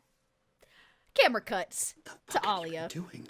Tao, Sewell, gathered around dirty laundry and this canister that is still vibrating. You can hear it like zzz on the floor. I can imagine. I'm sorry. For the record, Malik is the most well-dressed person on the ship. Why does he live in a frat room? What's happening here? I didn't say it was excessive amounts of. You're I didn't say it was excessive amounts of dirty laundry. I just said it was a pile. Normal ass people have dirty laundry. I don't have piles in the house. Hamper. I don't mean a damn leaf pile size. I mean, like, you know, like yesterday's clothes were on the floor. A lot of piles get thrown around in here. the hamper. It's in a hamper. At the chute, it goes straight to the There's a wash. damn reason why the canister ended up in clothes. I needed something. Okay, sure, I Doug. could have will been your say, You wanted it against the wall because it could have been against the wall. hold on. And then things would have been much different. Hold on. I have a very reasonable explanation. We were just in a ship battle. But that's true. Yeah. That's true. You did Your flip the ship. well-folded clothes got tumbled off of the bed. I'll take this. Hello. I'll take I this. should probably check my room. There's grenades everywhere. Just grenades, God. breach charges. There's a reason why we strapped Tamir to the table. Yeah, And you it win. wasn't You in win. Tal's You. pleasure. Thank So you. I need to know, what does Alia, Tao, and Sewell do? I'm staring at this thing like, damn. Well, first and foremost, Alia is going to tell Tal all that she's researched at this point, at least what she has gleaned. basically telling her about, well, first off, there's 3 stages to the djinn and becoming a djinn, and how she's now at the final stage, but pretty much means she's going to want to have sex with Malik to become complete, and therefore the reason why she needs to be as far away from Malik as possible. And also that through the process, he will die as well. What the? And I'm assuming I hear this, right? Because I'm Oh, right next to you. yeah. I imagine it's yeah. very open. She also talks about that there have been some successful exorcisms in the past of like trying to rip the demon from the body vessel and those kinds of things, but it's always, that kind of stuff is lost into like ancient texts, which is what Ali has been trying to go through. But from what you can tell, you at least know the kind of djinn, which is important. What the fuck? I also mentioned, from my research so far, the few things that I have gleaned is that, like I mentioned before, there are 3 stages as well to the exorcism with certain materials. And she brings out a little shopping bag that I have tried to purchase. Outside of this, I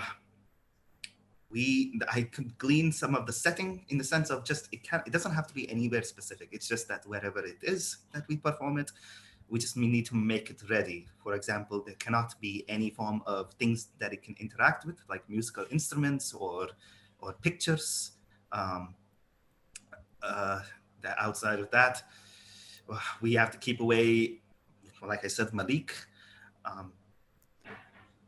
You can be there as a loved one, because that helps, because she interacted with you and it was close to all of you in the crew as well, I'm sure.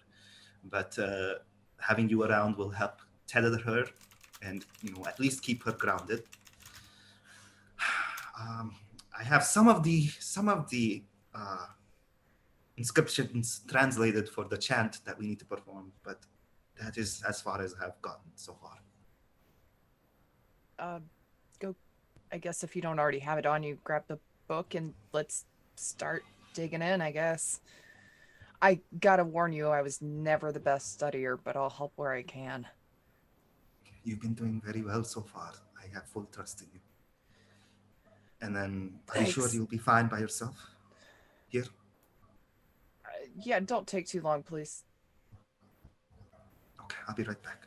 And then she runs out to go grab the book. You grab the book, you grab whatever the strange beaded symbol is. Well, I actually need it. Oh, there you go. As soon as Alia leaves the room, I turn to Sewell and I say, hey, Sewell, can you just start stripping this room of stuff? I know that Malik's going to be mad. Do it gently. I swear to every icon, if you break anything in this room, I will break your face.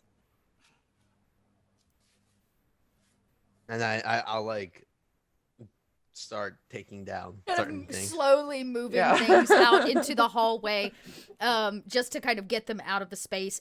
Oh, chairs, anything that's loose, you kind of begin I see to move. Malik in the hallway as I'm just taking his stuff Yeah, I out. imagine the 2 brothers are there in mess, and you hear them moving stuff out of your bedroom, Malik.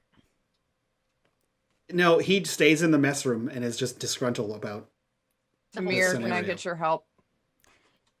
And I try to get Tamir to do it too, if he's not busy. I'm not leaving the camp. Do you come help him move stuff, Tamir? Duty calls. Tamir, you don't have to tell us what it is, but I'm playing that card.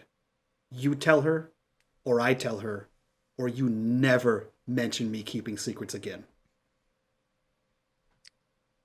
Tell who? And he motions in the direction of where Tal's voice came from. I already told Tal. Does she know you're being hunted? Did we have that conversation? I don't think we had that conversation. Did we have that conversation? Nope. There you go. That could be like a song. Did we have that conversation? Nope. That's telling Tamir's love song. Did we have that conversation? No, we didn't. No, we did not. There was too much other stuff happening. Yeah, too much other stuff going on. It's just not the right time. Okay. I'll be interested to know what you told Tal, but we can get there later. Your brother made it clear. Alia crosses the room over to her chambers to grab something clearly. Crosses back. The room is empty.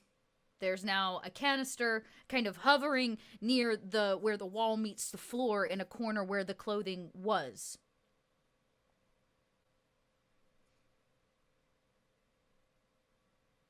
All right, I brought the book. And then she like puts it down and then also starts grabbing a couple items from the bag. And let me see. Let me double check. A couple again.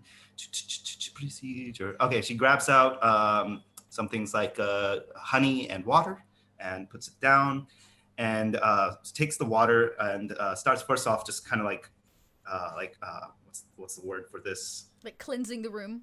Yeah, kind of starting to cleanse the room a bit. Sets it down.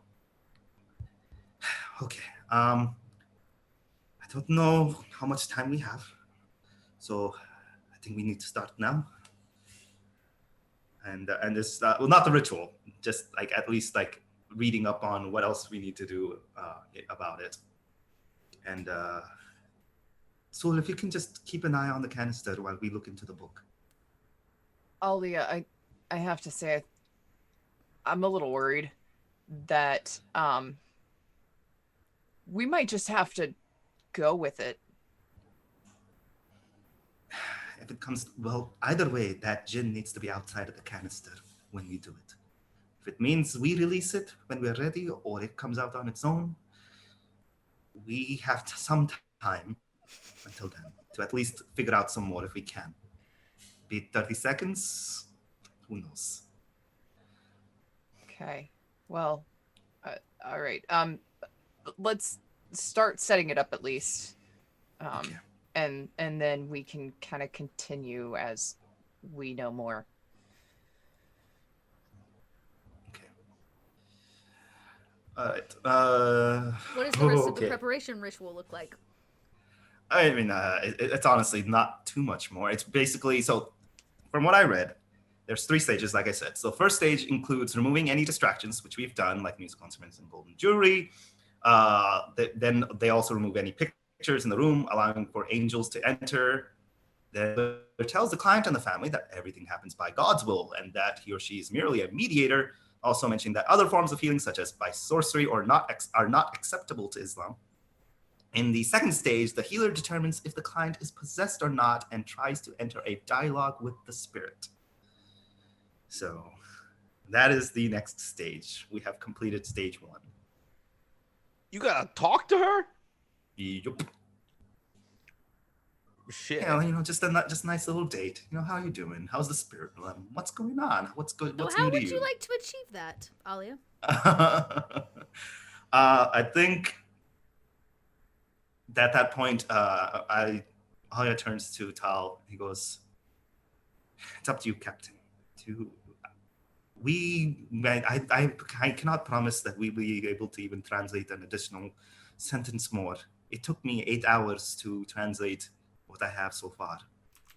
If you think we don't have time and we may need to do it, we may just need to do it."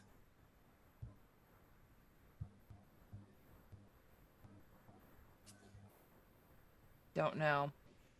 I think if that's all we can really translate, then might just have to do it. Wait, do you have to talk to her or the Jinn? The Jinn. Oh, okay. I'll let you do that talking. We probably will have to find out a way to restrain the person, Lamara, because from the last imagery I have of her, she was a little more of a wild child. I look at Soul. Hey, Soul. I found your job. Oh, fuck. Hey, you wanted to help, right? Yeah, sure. You can help. So you're telling me I gotta pin down a demon? You gotta pin down Lamara with the demon inside of her. Am I able to even...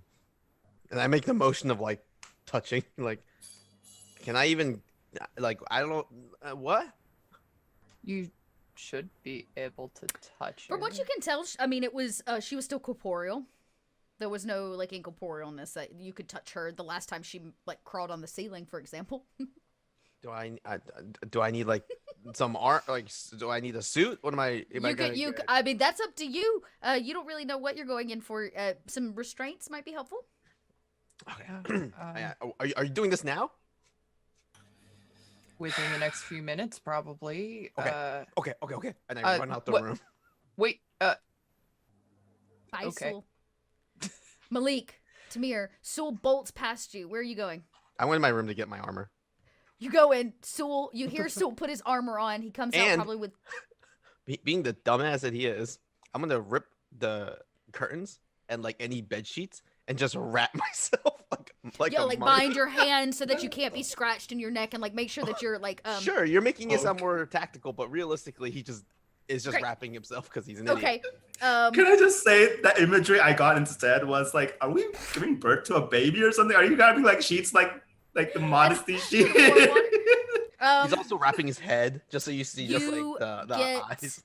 I'm guessing you get some kind of handcuffs or some kind of restraints. Yeah, so I should have some chains for like just gear and stuff like that. Okay, so you grab some stuff to bind her. Yeah. Tamir, Malik, Sul crosses back out of his room, fully clad in armor, bound to the nines with restraints, chains, and handcuffs in hands. Hello. What is happening? Goodbye. And I run past him. What the fuck is going on in the ship? I've only been gone for like 6 months. What the? Honestly, it was normal before you and Sul came back on.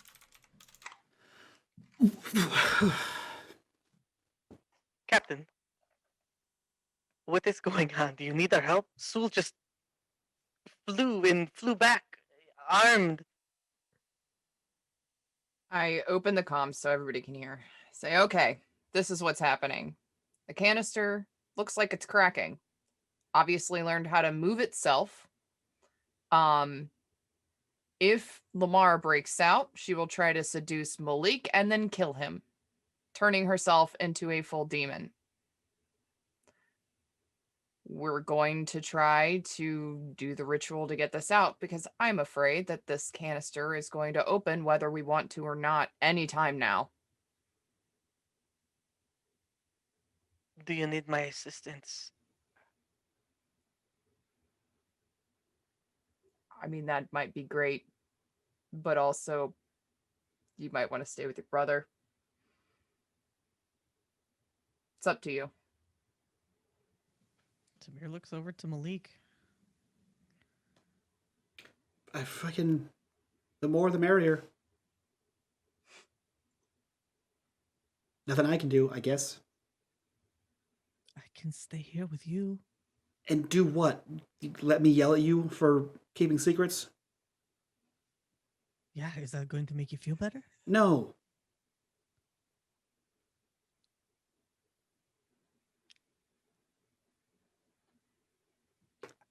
Just go help. Go help. We're going to get her back, right? I mean, man. Who knows at this point? I really hope so. We're going to get her back. And like, I think Tamir is gonna like do that brotherly like tap to the face, you know, that little gentle slap, and take off and head to meet up with the rest. You find the rest of the crew staring at this container. Alia has a few things out. The book is present. Sul is bound to the nines and has some restraints. And they seem to be unsure of what to do next.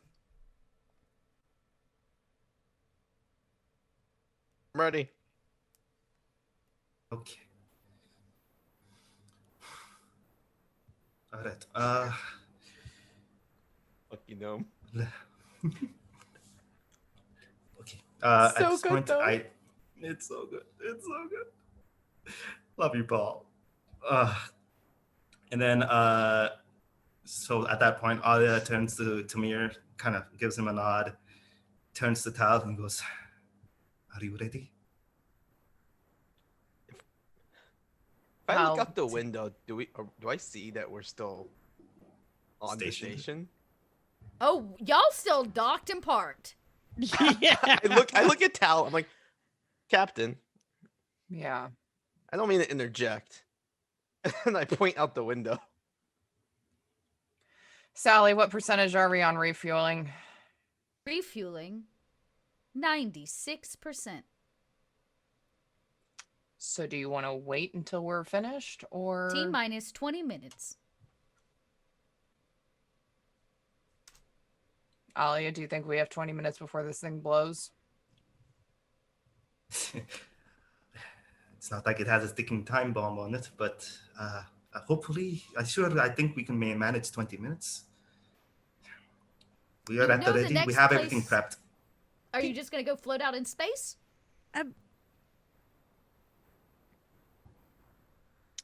Can I artifice this?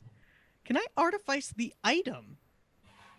Can I learn more about the artifact itself and its level of stability? The container, you mean? The container. You can sure try. Go ahead Don't forget your glasses. and roll. Yeah, and your glasses. I Go do ahead and have roll if you would glasses. like an artificer check. Yes, and thank you for. I completely forgot that Tamir had Uh-huh. he had all this other built-in tech, and it's like, you know, you get your cool other toys, and you forget that your handy dandy You've got screwdriver glasses. is really good. yeah. Let's go ahead, and Tamir kind of like flicks a little Okay. bit there. As you flip through, you see a couple things. The energy wave kind of form. This thing it's like there's a small sun on the inside. You can see it kind of ebbing and flowing and moving. There's a vast amount of energy being trapped into something. Go ahead and get the roll, and that's just like what your eyeballs see. Yeah, so that's a mystic to activate the glasses. Yep, mystic ability. I get when you activate your glasses, I get points too, don't I? Yeah, I do believe you do. I yes. get 1 darkness point, I believe. At least 1 darkness point because I'm We'll say using 1 'cause I'm the kind. artifact. We'll just say the 1. I need to keep track of that. Because By the way, every Oh, time Tamir I didn't rolls forget. this, I get very scared. Holy It hasn't shit. happened yet. It's fine. okay. All right. Hey, that's pretty good. I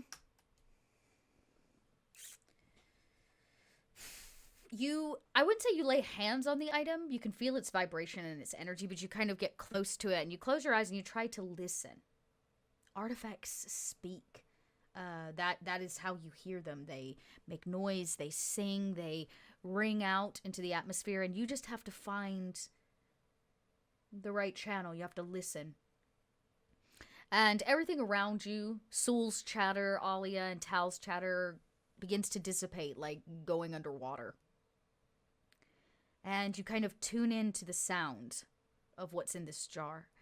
You hear crying, Mara crying, and the heavy breathing of something, bestial, but breath nonetheless. But the container itself has a long history, and images kind of flash before your eyes. It was never intended to hold a djinn. It was something else first. It was a container created by someone, and you can kind of see this ritual. There are some mystics around. There's a body, a person laid out on a slab, and they draw from this person life force, essence. And through this group of people, faces kind of shrouded in shadow from the hoods that they wear, they drop life into this container. You let that life out. It's what brought Sholey back. But this container, it feels like it's going to burst. It is, or was, not really meant for such a creature. For such a thing. And it definitely wasn't meant for 2 souls. It's Tamir. yeah, Oh, go yeah. ahead. It's I'm sorry. it's basically gonna pop. Okay. Tamir just like that. Now. It needs to be now.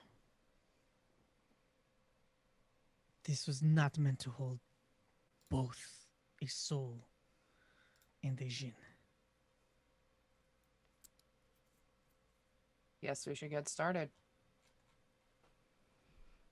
All right. Ready whenever you are then. And I guess we open the can. I'll do it, Alia. You can Okay. just be ready. Oh, I mean, shit. So What you fucking call me? Just kidding.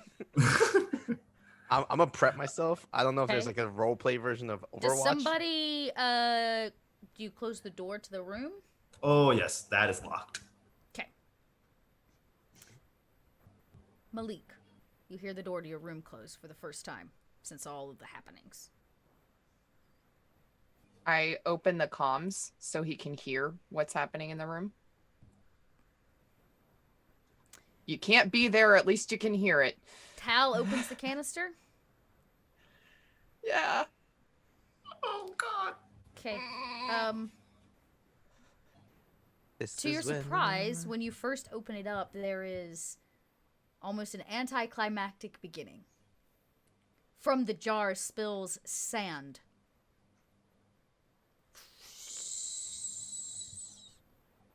It pours out at your feet. And there's a moment where you might even look in the canister. It's empty and hollow and nothing really happens, and all of you look around. And then the sand begins to... and it begins to pick up inside of this space. Making it difficult for all of you to see as if a minor sandstorm. And a form takes... a form takes form. Right in front of you, that being that of Lamara. On all fours, rather feral. She still wears Malik's armor. It looks like her, except for the jet black eyes and the jagged teeth. There's a scream of bloody murder that escapes from her mouth. And I'm going to give you all a second to do something.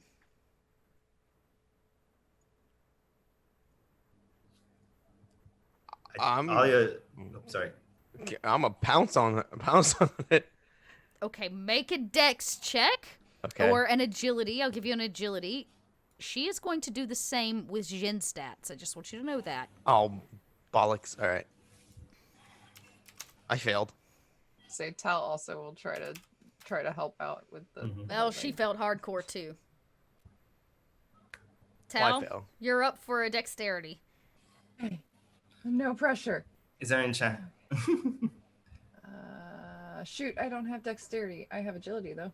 That's okay. You can just roll flat agility. Okay. Oh, One success. A success from Tal. This thing kind of like around Sul. Sul's like trying to grab her. She's not doing very good. They're kind of entangled. But it's Tal that you managed to like really get your arms around this body. Alia, Sul, you see as Tal grabs her. What do you do? What do you do with her when you kind of grapple her all the way around? I'm guessing like pin her arms to her side. Yeah, I kind of pin her arms to her side and just try to hold her as sturdy as I can in front of Alia. Okay, you see something happen. This feral creature, once Tal kind of binds her and she feels like there's no way out, her face changes.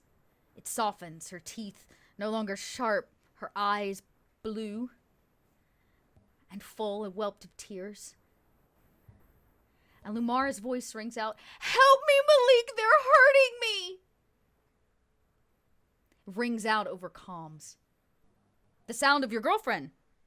Somebody's voice that you haven't heard in a very, very long time. Followed by, "She's lying!" Malik, you need to stay away, please. Malik sits still at the table in the mess hall, and he pulls out his tablet and sees the last screen that was on there which is a read receipt from the whoever makes for the guards on this space station. And then he closes that tab, slides over a few things to access the comm station, and he slides the open communications to off. Aw. And then closes the screen. What was the screams of your girlfriend go absolutely silent. And instead now they're muffled down a hallway behind a sealed door. She screams and she screams. Eventually she gives up. Tal, I need you to make a force check to continue to hold her. She's gonna make one against you.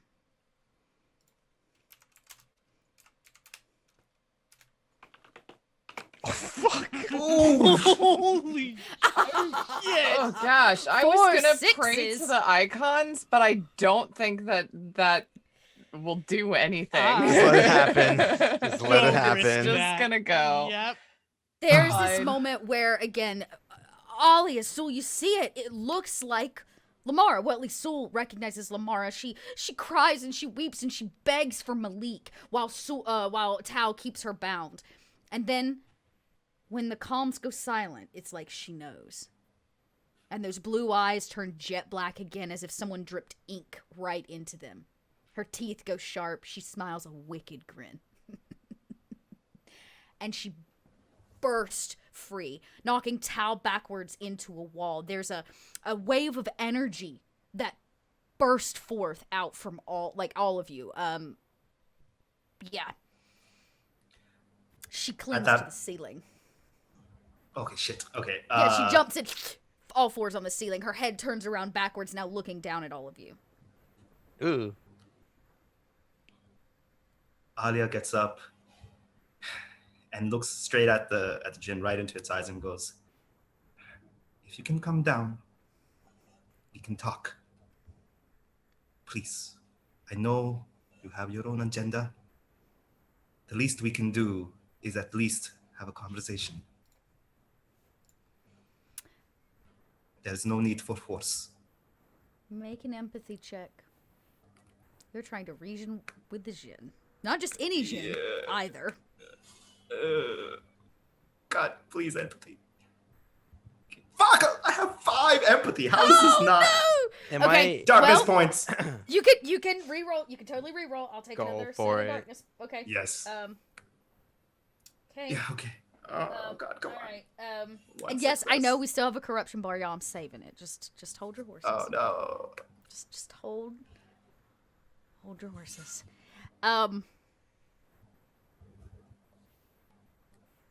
Okay.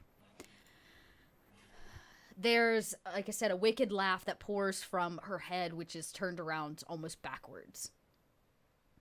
And a voice comes out of Lamara's mouth, though it doesn't mouth words. There's just a gaping hole filled with sound. And that voice says, "I see that someone has had experience with the djinn.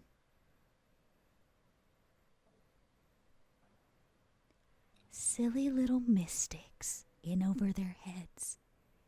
You've already lost Lumara. She's mine. Let us go, and I'll let you live." You know that this is not going to stop with just this one person. Can I at least come down and reason with you? Let me communicate. I want to see him.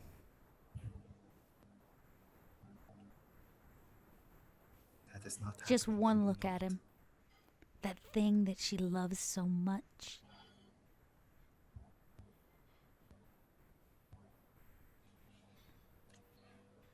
am I able to? Oh, sorry. Not Oh. happening. Am I able to make a move, or is there like? You totally can. She's a bit distracted right now talking Yeah. to Alia. How high is the ceiling? I mean, it's your like a bedroom, bunker. so yeah. So like, I would say at least 7 to 8 feet. Like you have, like Alia could probably like touch the ceiling. So reach seven, up and Okay, 7.5 so feet. what I would like, while she's distracted with the conversation, I want to see if I can like kick off the wall and use that momentum to like lock in her head, and just try to like pull her down off the ceiling and just land on top of her. Okay.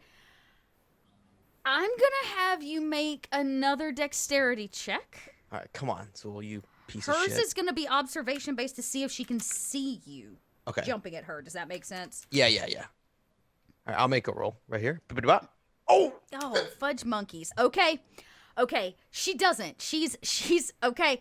She's talking head turned kind of around backwards, and she's looking right at Ollie, and she's having this conversation, and you still hear her say, I just want to see him. That memory that I so crushed out of her little mind and ripped from her heart. I want to see him in flesh and blood. And it's about this time that Soul gets kind of a running start and parkours off the wall. Parkour's off the wall and dives towards, jumps up towards the ceiling and rips her free. The two of them go flying across the room in a grapple, and the two of them land on Malik's bed. Kinky. Sorry. Can Tal at that point try to just help restrain? Like Yes. I grab Yes. the ankles Okay, and I just need try to two hold more them. force checks to put her in restraints, we'll say. Is that for me too? Mm-hmm. Okay. Unless you want Tal to try to do it by herself. No. But I need each of you to make a force check. I got one. Yay! I got one. Okay. She's going to try to sneaky peek free. Oh God! Please don't. This is based on her strength. Okay, she fails. Yes! The two of you, her feet are kicking and wailing, but the two of you kind of have her arms, and you bind her to what is basically the headboard of the bed, or some pieces of the bed. I have some hyper rope. Even better. You can see it gets tied around her wrist, but as she's pulling and snarling, and she's like, I will kill all of you. When I'm done, I'm gonna eat him, piece by piece, flesh by flesh.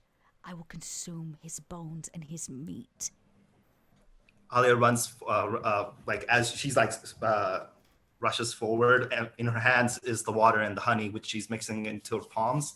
And then she puts it on her forehead, stares right into her eyes, and goes, "Not today, demon." And she kind of starts wails chanting. as you put the honey in the water, and she kind of screams out, Malik, that you cannot fail to hear. A scream that breaches through the metal walls. God. Such a shithead, Malik. I think, man. Dot, I hate you. I know this is why I did this.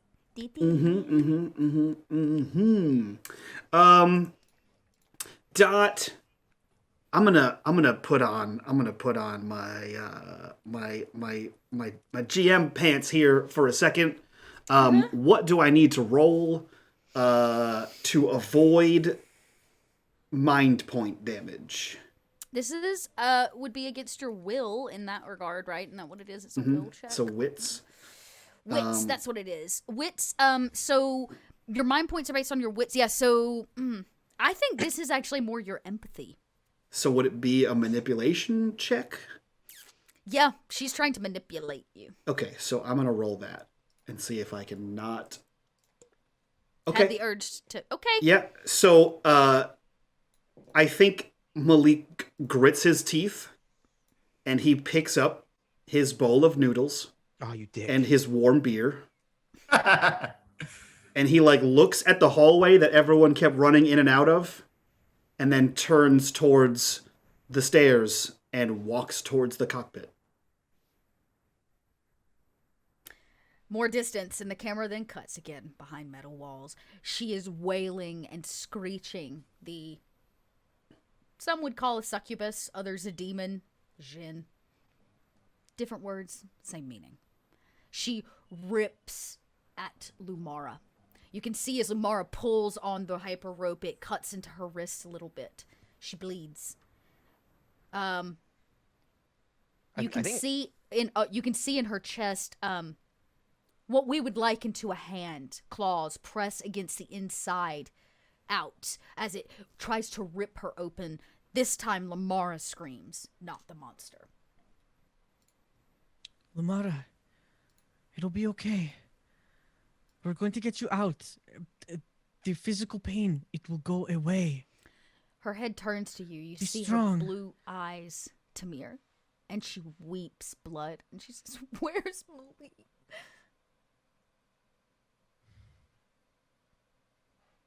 Tamir's gonna put his hand over her chest, like where her heart is. He's here. He's with you. Hold on to him there. You'll be Then able there to is hold on to him soon.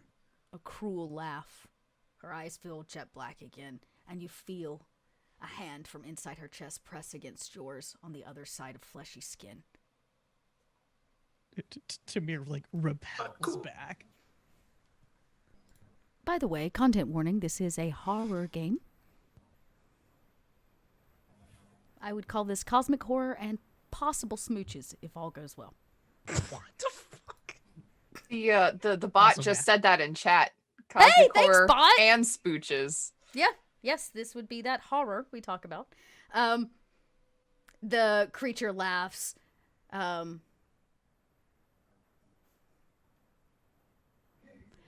And welches as Alia, more water Alia's and just- honey. Alia's chanting. Tell us, Alia. She's pressed her. Oh, I don't know the chant, so I can't chant. That's but, okay, yeah. But you begin she's to pressing- try to read from the book. Yes. No, she's pretty much whatever she doesn't know what she's saying. She's trying her level best, but I'm going to have you make at a this culture point, it's more check of just for reading an ancient language. Because that's what this is. So I'm gonna have you make a culture check to see can you stay on the page. I imagine somebody's holding the book, Tal or Tamir. darkness points. Okay. There we go. Fuck. Yo! No. All right.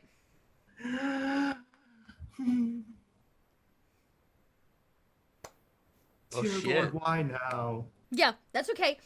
You're trying to read this thing. She is like snarling and fighting. She's spitting. She's saying horrible things. She reminds you that Lamara's already dead, that you can't save her no matter what you do. No matter what you do, you can't save her. I still am going to have you roll a mystic ability check. You failed your language check, so you're going to take a -1 to this roll. Okay. Oh. Hey, oops. No. So Any just way one I negative, can help right? at all? I'm gonna have Alia make the if first. you can let Well, go. if you want to help, Alia could basically negate the -1 and just make a regular check. Is how the help would manifest. Yeah, Tao grabs your hand. You feel that like strong brace connection. Tamir, would you like to grab hands too? Okay, you can take a +1. Dot. Yay! Okay, +1 positive and mystic. Where's my mystic? Mystic. Come on. Yeah, baby. All right, 1 success. Something happens. The three of you grab hands, and Alia fumbles for just a second over her words, and there's a panic, and the creature laughs, and then Alia finishes the page. Tao flips it, and something about whatever Alia finished forces this creature to bind. And Lumara's back arches. The whole body comes up off of the bed. The ropes are at their most tight. Feet now bound, I'm sure. Either Sewell's holding them so she doesn't like float away, basically. As she's screaming and squelching, and you can see the Jinn in her chest, fighting, pressing, trying to find a way out. You hear it break a rib as it smashes against one side of her body. Lamara screams. The monster screams. You have it bound. Now you have to rip it from her. Roll again. Like how? Like physical? Okay. What do You I can feel roll? it. It's like for you, because you're the one, like, I guess, maintaining this. You feel your hand on her head, and it's almost like whatever's in her has connected itself to your palm. So I need another mystic power check, because there's a possibility you can actually pull this thing. You've seen this before. You think. You've seen Sholey do it. Kind of. Yes. One success. You start to remove your hand, and you can hear her choking now. Unable to breathe. As this kind of black viscous smoke begins to pour out of the facial orifices, ears, nose, eyes, mouth of Lamara, and you begin to kind of remove the Jinn from Lamara's body. Her body is shaking and quelching. She's maybe not well or going to be well, but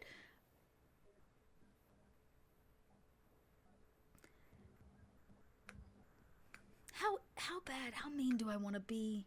Dot. Be mean. Okay. Do We it. have a You got corruption this. bar. Do what you want. We have a corruption bar. There's this moment as Alia like sucks this black darkness out of Lamara, and her body goes limp and falls to the bed 3 or 4 feet, just done. She bleeds from her eyes, from her ears, from her wrists. And Alia, you hold before you this kind of undulating black cloud of something. You don't have a container. You cleared this room. I need you to make a wits check.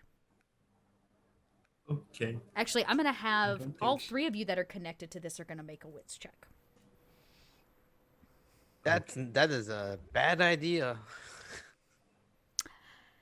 Oh no. Yes! Yes! Give Did it we to all me! fail? Give it to me! All 4 of you in this room. Yep. So first of all, Tal, the canister didn't break. Tal opened it.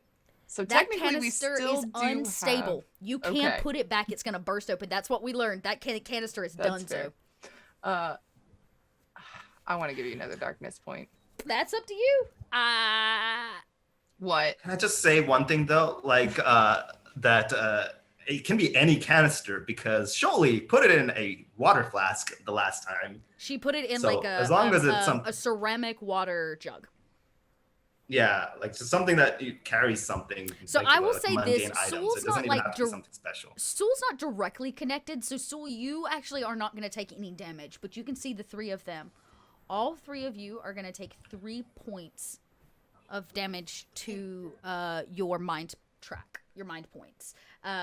It is difficult to hold an ancient gem. Oh, I have a question. No, it's the same question I have. Oh no! Come It's like on. our minds are linked or something. Oh no. So when, oh no! for the audience, when Tamir takes mind damage, so does Tal. When Tal takes mind damage, so does Tamir. Oh my god! You've got to be kidding me. So each of you take 3 for each other, so you take Oh 6 total. Great. Tal's down. Tal goes limp to the floor. Oh. Alia, this undulating ball is beginning to reach out. You can see it. You're losing its containment. Tamir. Sul. Alia, it is taking everything in you to just keep it right here. I'm gonna yell at Alia, but what are you doing? 'Cause, I mean, I Sue doesn't need a understand. container. Anything. Sul, would you like to go get a container? Okay. Clarification on container. Does it have to be large? I guess technically not. It just needs to be a container think that size can was contain this, specified. that's strong enough to contain this Jinn. No. Let me just see if I have anything on me. That's nope. I got Bupkis. Would you like to run and find something? A mercury cell's not big enough, right? No, and it's probably full. It's not empty. I feel like I should stay and hold the Lumara. So can I look at? Can I just say Tamir? how amazing would it have been if we can put it in a mercury cell? Just because now you have a gin bullet. I'm thinking this is like. Can I? If I look at Tamir, does he look okay? Like, does he look movable? Like, is he? Samir, Tamir is up. All right. He's, I mean, not great. But he is still up. He's fine.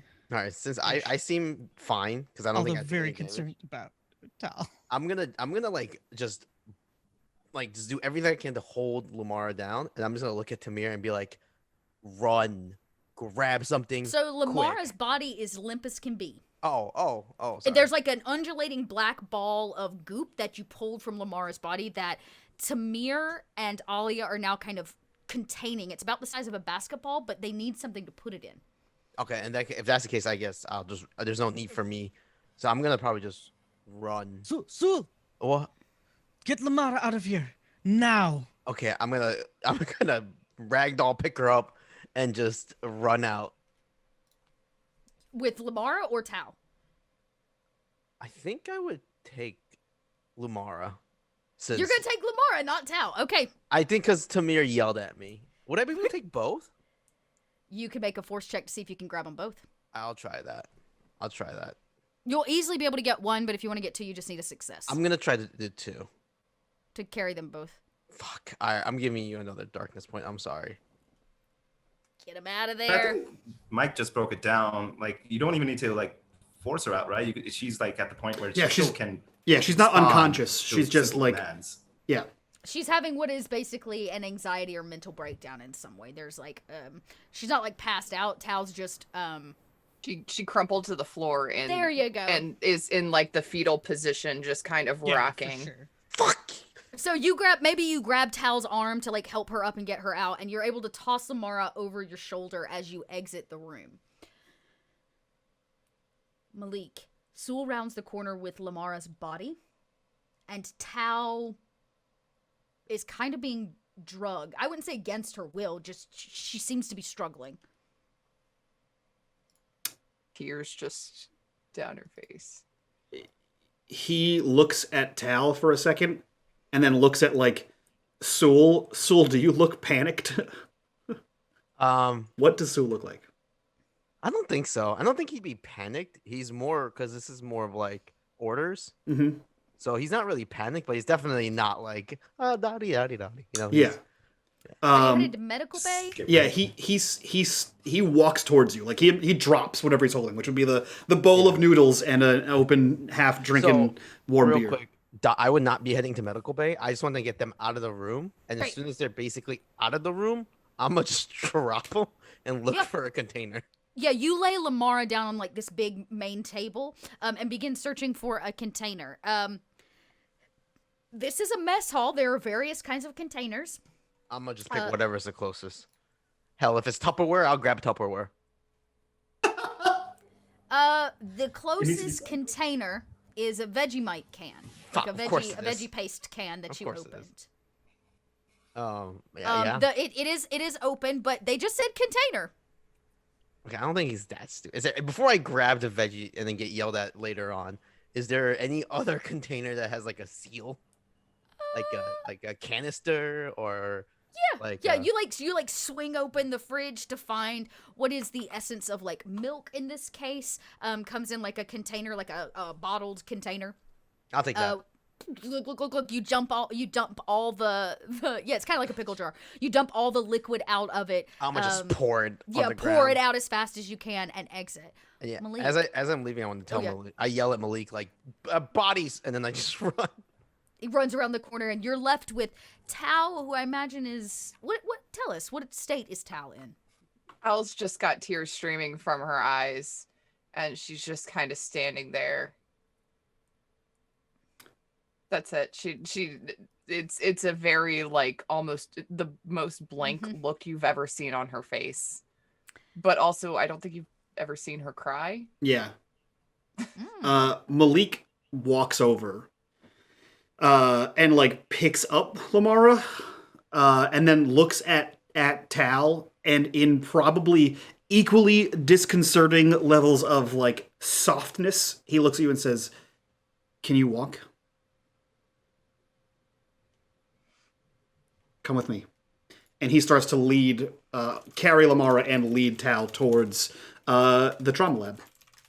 Oh, Off sorry. towards trauma lab we go. So burst back in the room.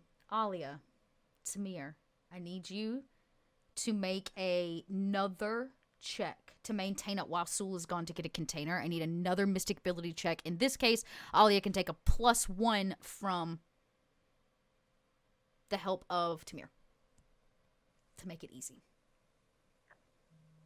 Can Tamir reach out? Come on. Yes. Oh. Okay. What when you say reach out, I'm interested. What do you He just accidentally went face to face with a new icon. You did.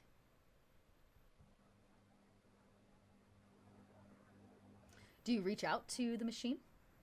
Yes. This is for Lamara. He would do anything for his brother. What do you say?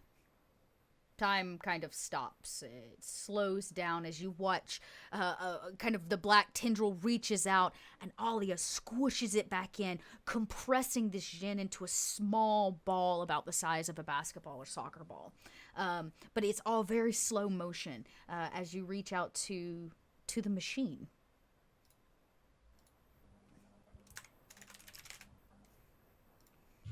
The machine.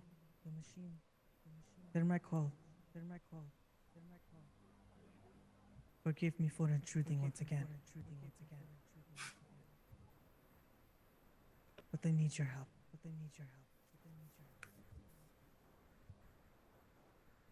Free this soul. Banish. This being who would harm so many. Who would harm my brother's heart.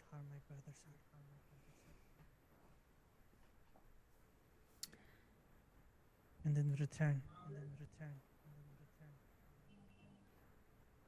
I will serve you.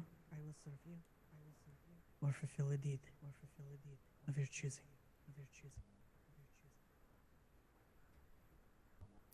There is an extended pause, and then her voice comes through loud and clear. First, the clanking of gears. You do not see her.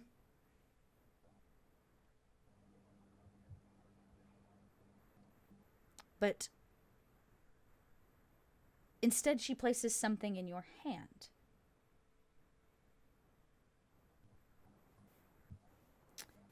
Her voice simply says, "Once a follower of the deckhand,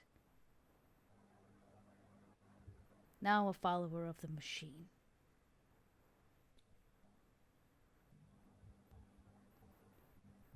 Find the other followers, Tamir. This is the promise you make to me, and I will give you what you need to contain this beast. Steviador Central, underneath Neopatra.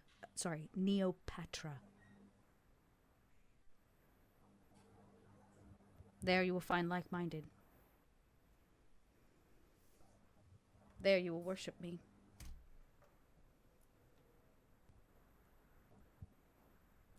And as time speeds up again, and you watch Alia compress this ball of energy down, in your hand is a top shaped like a bottle stopper. And in the door walks Sul. As soon as he enters, Alia, you've watched somebody do this before. You know exactly what it takes to cram a djinn into a container. You've trained your whole life for this. And Alia spins and pushes it forward. Sul, I need you to make a force check to stay on your feet. Bet. Where's that button? Force. It's all right. That's okay. It doesn't fail. You don't fail. It just knocks you off your feet. The force of Alia throwing this black ball of djinn into the container and knocks you backwards and smashes you into the wall with the weight of the bottle as it fills, this clear container fills with black liquid. Now literally velvet black and full. Tamir, do you stop it?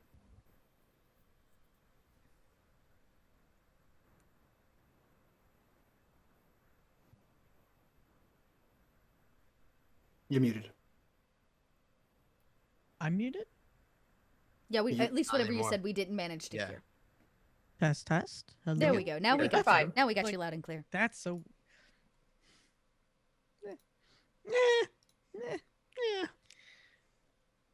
The stopper in his hand.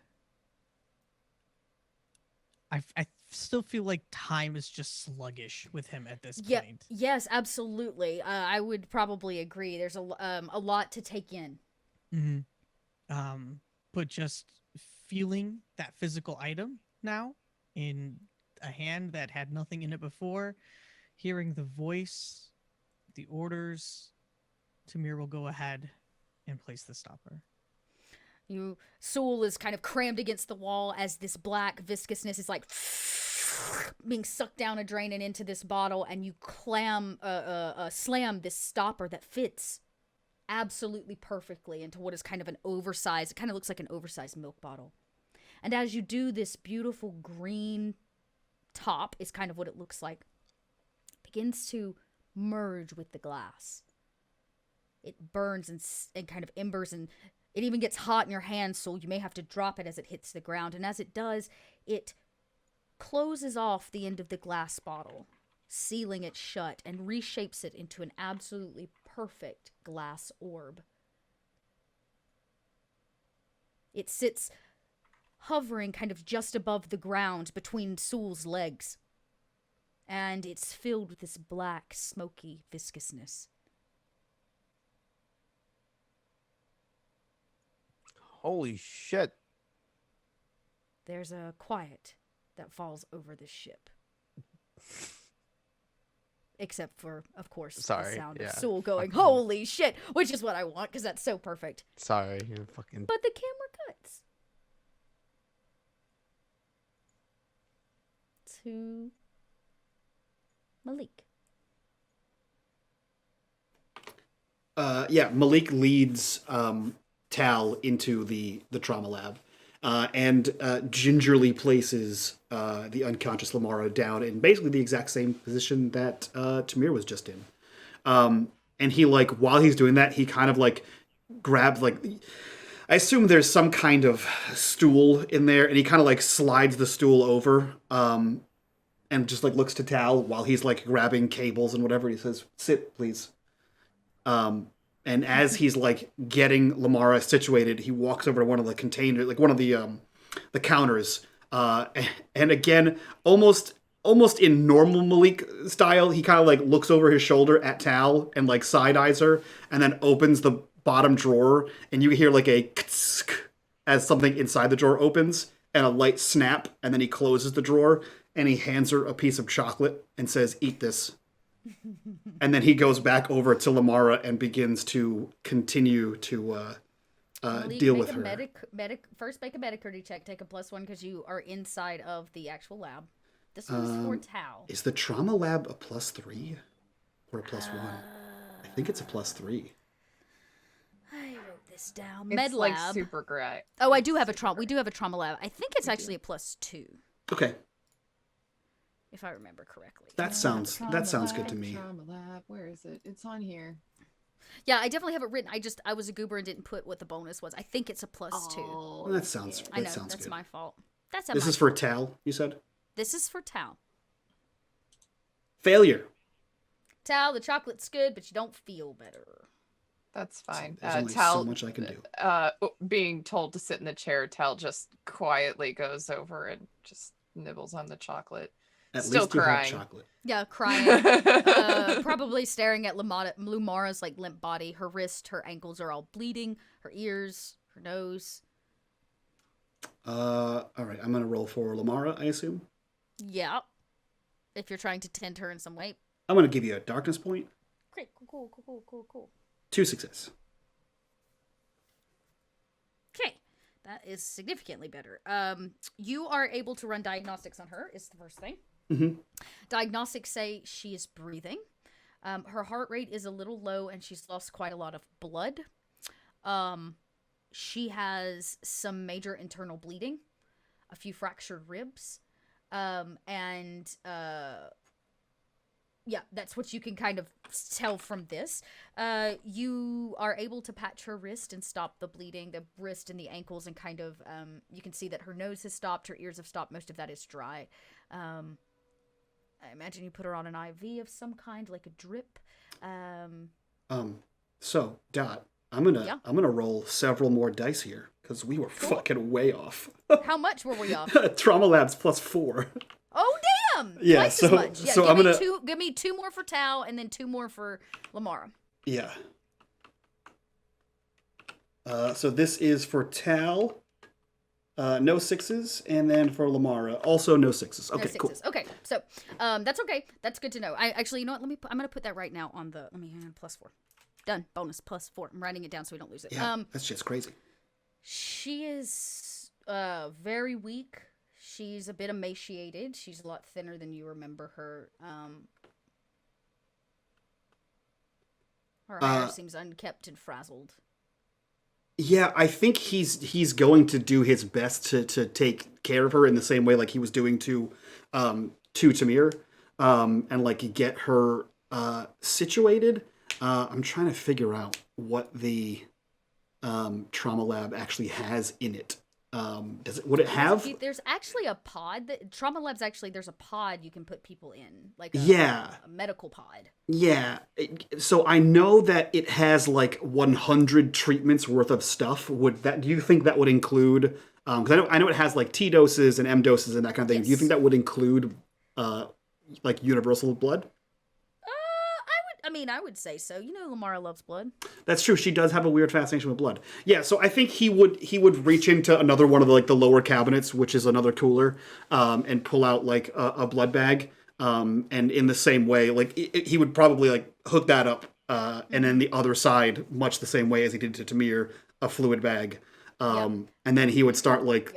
Look, I think it would be like, because this is awkward on every level. He would just start looking over Tal, but I think it would just be awkward silence just to make sure that she's physically okay. Malik's not good with feelings on a good day, so he can't make you feel better, but he can make you physically not ill. So I think once he has Lamara as best as he can get her, and there's nothing else he can do except for wait, he like kind of looks over Tal. And it's just an awkwardly quiet exchange. Yeah, there's like, you gotta bind her ribs. You know, you would take like, you see she's still wearing your armor, you take your armor off. And as you finish up binding her wrist and getting her settled, you see in one hand clenched very tightly, like you almost have to pry her fingernails out of her skin, is a small sliver of fabric. It's not any bigger or larger than her hand. Probably what's left of your scarf. It's worn and frayed around the edges. You can see that the armor of yours that she was wearing has these scratches all over it as if she has been attacked. You can see that she's got scratches on her body. You don't know if they're from her because she does have some DNA like under her nails, or if that's from something else. Yeah. And then you're able to kind of take a look at Tal. Does Tal say anything while he kind of looks you over, like checks your eye dilation, you know, like make sure there's no scratches or bleeding? As he starts checking over, I say, I wasn't injured. You all right? No.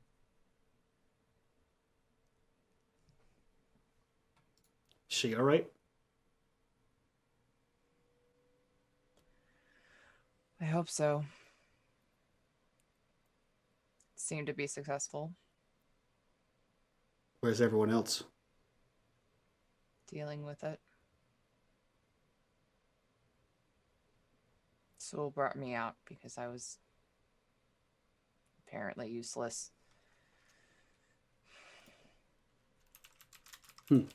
She kind of just sinks a little further down on the stool. Like she's not a big person, but she seems to shrink a little.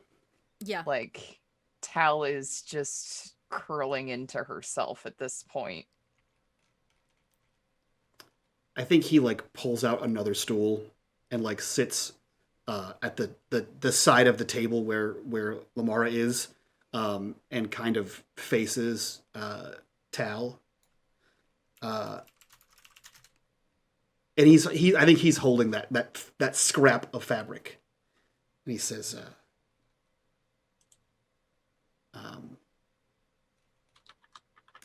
"Thank you."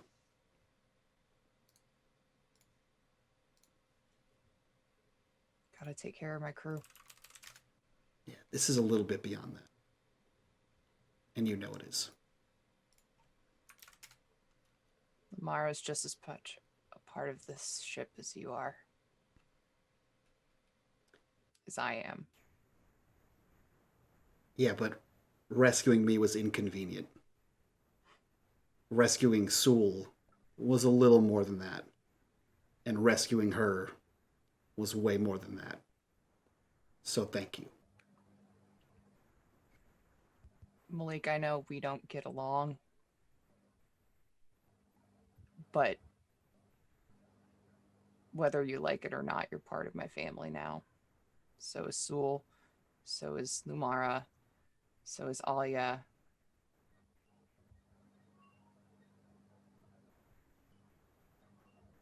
And frankly, I'm madly in love with your brother, so you're just gonna have to deal with me. Gross. For the record, this is us getting along.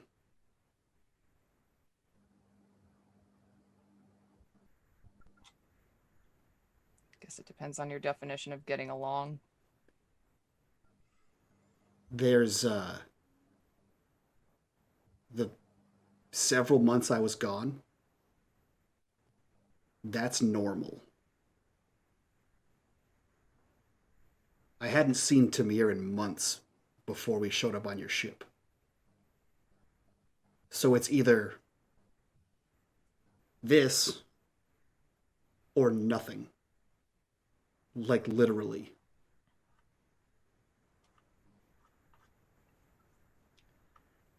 Tal breaks the last piece of chocolate in half and offers it to Malik.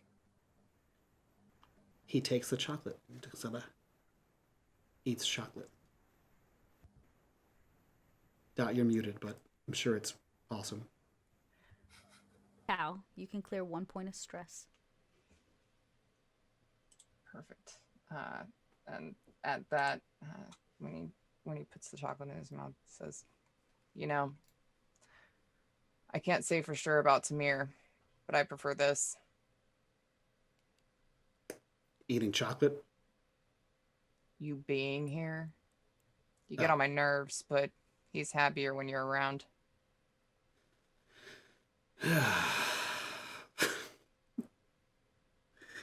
Yeah. I'll stick around. The camera cuts down to Malik's empty bedroom. Stuff still lines the hallways, but Alia, Tamir, and Sewell, you all have this globe, this kind of crystal ball, glass sphere that has this embering dark smoke on the inside. I'm going to give you a chance to do something, and then we'll close out. Aya looks up and looks down at him and goes, "Well, I could use some tea. How about you?" Fuck yeah. The three of you maybe go together. This strange ball in hand, this crystal ball in hand. And as you make it back to the mess hall, you hear the voice of Sally. "Captain and crew of the Defiant, we have a visitor. It looks like station security is outside our main doors. Should I let them in?" I'll go answer the door. Don't let them in till I get there. "Copy. Do not let them in until you arrive." Right as you arrive at that door, Tal, as slow as it is, the door slides open. There stands 2 security officers. They carry guns. New guns. And one of them says, Are you Tal Tuma? Unfortunately. I am sorry to disturb you. I know fueling has just finished, but we got word that we are to search every ship in the vicinity. There has been an attack on a local prison, and we are looking for fugitives. We'd like to search the vessel, please. Next week, of course, because we're at time.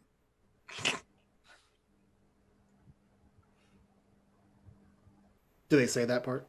They definitely do, because we're at time. And we have to do that next week.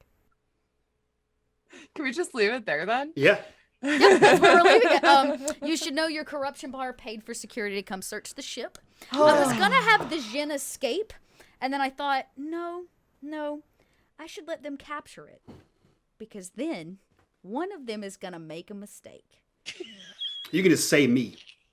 One of them is gonna want to No, make a mistake. It's gonna either be Malik or Sewell. 100%.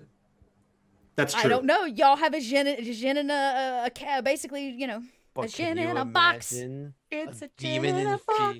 a demon infused tool just going around? Yeah. So, there it is. Yeah, y'all have a week to think about what you're gonna do when they search the ship for Not me. It ain't me. fugitives. I'm not a fugitive. Pretty sure the whole ship is full Oh of shit, you're right. fugitives. I was memeing, but you're right. Well, technically, Paul's dad was supposed to be the one in prison, so if he doesn't have Paul's dad's face, It's Yeah. true. Doesn't have. And technically, as far as I'm aware, Malik isn't wanted. Alia is. yeah. But we don't know Tamir that. is. I don't think Tal is. Tal, are you wanted? Not to my knowledge. Yeah. Yeah. So no, really, the only actual criminals on the ship are the two softest people. I'm just saying, y'all have Well, junk would we on discuss board. this later? Oh nope, you airlocked No, we all the spaced junk. it. No, you didn't space all the junk. You did not space all the junk. You spaced some of the junk. Yeah. I just appreciate that the two criminals on board are sufficiently like hidden from their crimes right now. Jesus Christ. I mean, Oh. Alia's a fugitive from something other than, I guess, security. That's true. So Y'all got a Jinn on board. I mean, they can't. They don't prove know that. They They can't. don't prove know It's just that. ink. It's For- ink. It's yeah, a wink. exactly. What For all I'm they saying know, is it's y'all just got a a lot decorative of piece. hiding to do as Tao walks them into this ship. Yeah. But that sounds like some after show talk. So if you guys want to see the after show and you guys want to support the channel, Patreon, link down below. And as always, thank you all for this season. Season 3 is brought to you by you. You guys sponsored this. You guys crowdfunded this, blew us away. You guys have made this possible, the sweet video at the beginning possible, the audio that's going to come out eventually possible, the 3-hour episodes possible, all kinds of awesome stuff. So that's super, super rad. And if you guys want some sweet Coriolis merch, there's a merch store also down below, or ! merch in chat, where you too can get yourself a shirt that says "Space is big," because it is. That being said, let's go around, do our introductions, and get the hell out of here so we can do this after show. And let's start with Aris. Aris, who are you? Where can we find you on the internet? And what are you up to? Oh, hey, I'm Eris Savad. I make stuff. Yeah, and I talk shit with Gnome on Monday, Wednesday, and Fridays on his channel. So you can have a cup of coffee with us and talk about whatever. We're not going to be streaming tomorrow because it's, you know what? Let's just say it. Tomorrow's going to be a rough day. So we're not streaming tomorrow. You can catch us on Friday. Can I say who's coming? No, it's not Friday. It's Anyways, not even Friday. it's fine. What day is it? It's Tuesday. We could do actually Void right Brew that Friday. time. Void Brew Friday? Void Brew Friday? We brew a Friday, possibly. Possibly. Monday we'll do a void brew We'll Friday see. morning. Maybe. Okay. I'll have a hot sleeping cup of void. Oh, I'm Okay. also at work. Well, You there can you make it go. happen. All right, there you go. Yeah, you can find the stuff I make at erisavad.com. I should give you a discount code, Mike. Sure. You can use .army. .army. Oh, you Or know just- what? You can make Mike really happy and use Hot Dice Daddies for a really nice discount of 6.9%. That's true. Yeah. You It is a super nice discount. You know what? That's a solid transition. You know who else is super nice? The co-host of Hot Dice Daddies. Gnome, who are you? Where can we find you on the internet? And what are you up to? Hi, my name is Gnome. You can find me on Twitch, Twitter, and Instagram at NoMedic. I also do the show with Eris on Monday, Wednesdays, and Fridays, and I'm here on Tuesdays. And I'm also here on Thursdays. That's if true. You want more space? Space. I've got space for you. Space. That's true. Space. Actually, Gnome, you're here for back-to-back-to-back space. Because you have Tuesday, you have Thursday, and then next season you also have space on Tuesday. Yeah. Yeah. Oh. All the space. All space, all time. And Dot's also back for space next season. Don't spoil it. But we won't spoil that one. That perfect. Dot, who are you? Where can we find you on the internet? What are you up to? I'm a Dot. You can find me online as Little Red Dot. Twitch, Twitter, Insta, technically, but you have to have an extra T on Instagram because branding. Yeah, you can check me out throughout the week over on Kobold Press, where I produce for their Twitch channel, which is pretty cool. We got some cool stuff happening right now. I get to dress as a hedgehog every Sunday, so if you want to see me in my cutest hedgehog, my wig came in today. I look like Jareth. I am the best Goblin King that has ever goblined. It's very exciting. If you'd like to see me completely rock a mullet, you can check that out on Sundays over on Kobold Press. And then definitely check out the new vampire podcast I've been working on with some of my besties, Stitch of Fate. We are getting ready to launch season 2. We're in the middle of some very cool, like, in-between character one-on-one shots that are going super duper well. So we just broke the 100,000 download like mark, which is pretty huge for us. So Holy shit. yeah, Mike. Yeah, dude. So we're getting ready to launch season 2 with some pretty exciting numbers, which is really, across all of our stuff, we bridged the 100,000. That's Amazing. insane. That's insane. Good for you. Yeah, thanks. That is And awesome. once there's not like, a worldwide plague, we should all go to LA where they actually have Jareth's Ball every year, which is pretty fucking awesome. It's a legit masquerade. I have a pretty great Jareth cosplay. In fact, I want to think want when this. I was still doing Tinder, I had that as my photo. I love it. I'm here for that. Me with balls, because that seems appropriate. See, what I do sometimes is I just segue with the last thing you said, but that would be speaking of balls, and then I would toss it to either Paul or KP, and that's not appropriate. So KP, who are you? Where can we find you? You're speaking of balls, so I'm gonna toss this ball over Toss- to KP. You know what? Toss it right you know over. what? Right Alia there. has the Jin ball. Uh-huh. You had qualifies. options. Yeah. Yeah, You know what? You know what? You You guys had are right. options, I and had you went with that so many one. options, and You fucking dude. and speaking of balls, KP, who are you? Where can we find you on the internet? What are you up to? Hi everybody, I'm KP, also known as KP11 Studios on Twitch, Twitter, Instagram.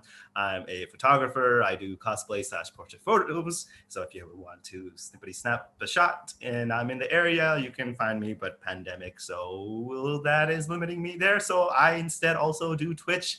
I do various different shows on gaming. Currently in a hiatus because I'm on vacation. I got temporarily pushed off till February. So once I come back, that'll be continued with, I'm going to be launching some new stuff for Patreons as well. So look forward to that. It's going to be a lot of fun. Outside of that,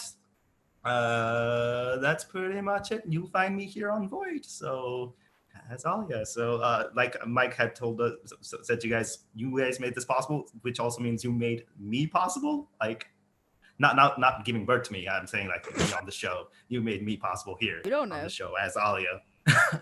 That's true. You guys heard it here first. The internet birthed KP. And with that, we'll transfer over to Paul. Who are you? Where can we find you on the internet? And what are you up to? Hello. Hello. My name is Paul. I was not birthed by the internet. I'm here. You can find me on Twitter, Twitter, Instagram, Twitch, and all platforms, YouTube, all that as in123. I do various things, and by various things, I mean nothing, but I'm here on Thursdays, so you'll see me here hang out. If you want to chat with me, you can DM me, but you can't because it's set to private. So thank you. Perfect. Like I said, we're out of here. We're going to go film our after show. If you guys want access to that, it'll be up on our Patreon probably tomorrow. So if you want to see that, join it in the link down below. And if you guys want to hang out with us, join it in the Discord, link also down below, and be a part of the community and come chat with us about stuff and things. But for now, it's not private. but for now, we'll see you guys next time. Bye-bye. Bye. Friends.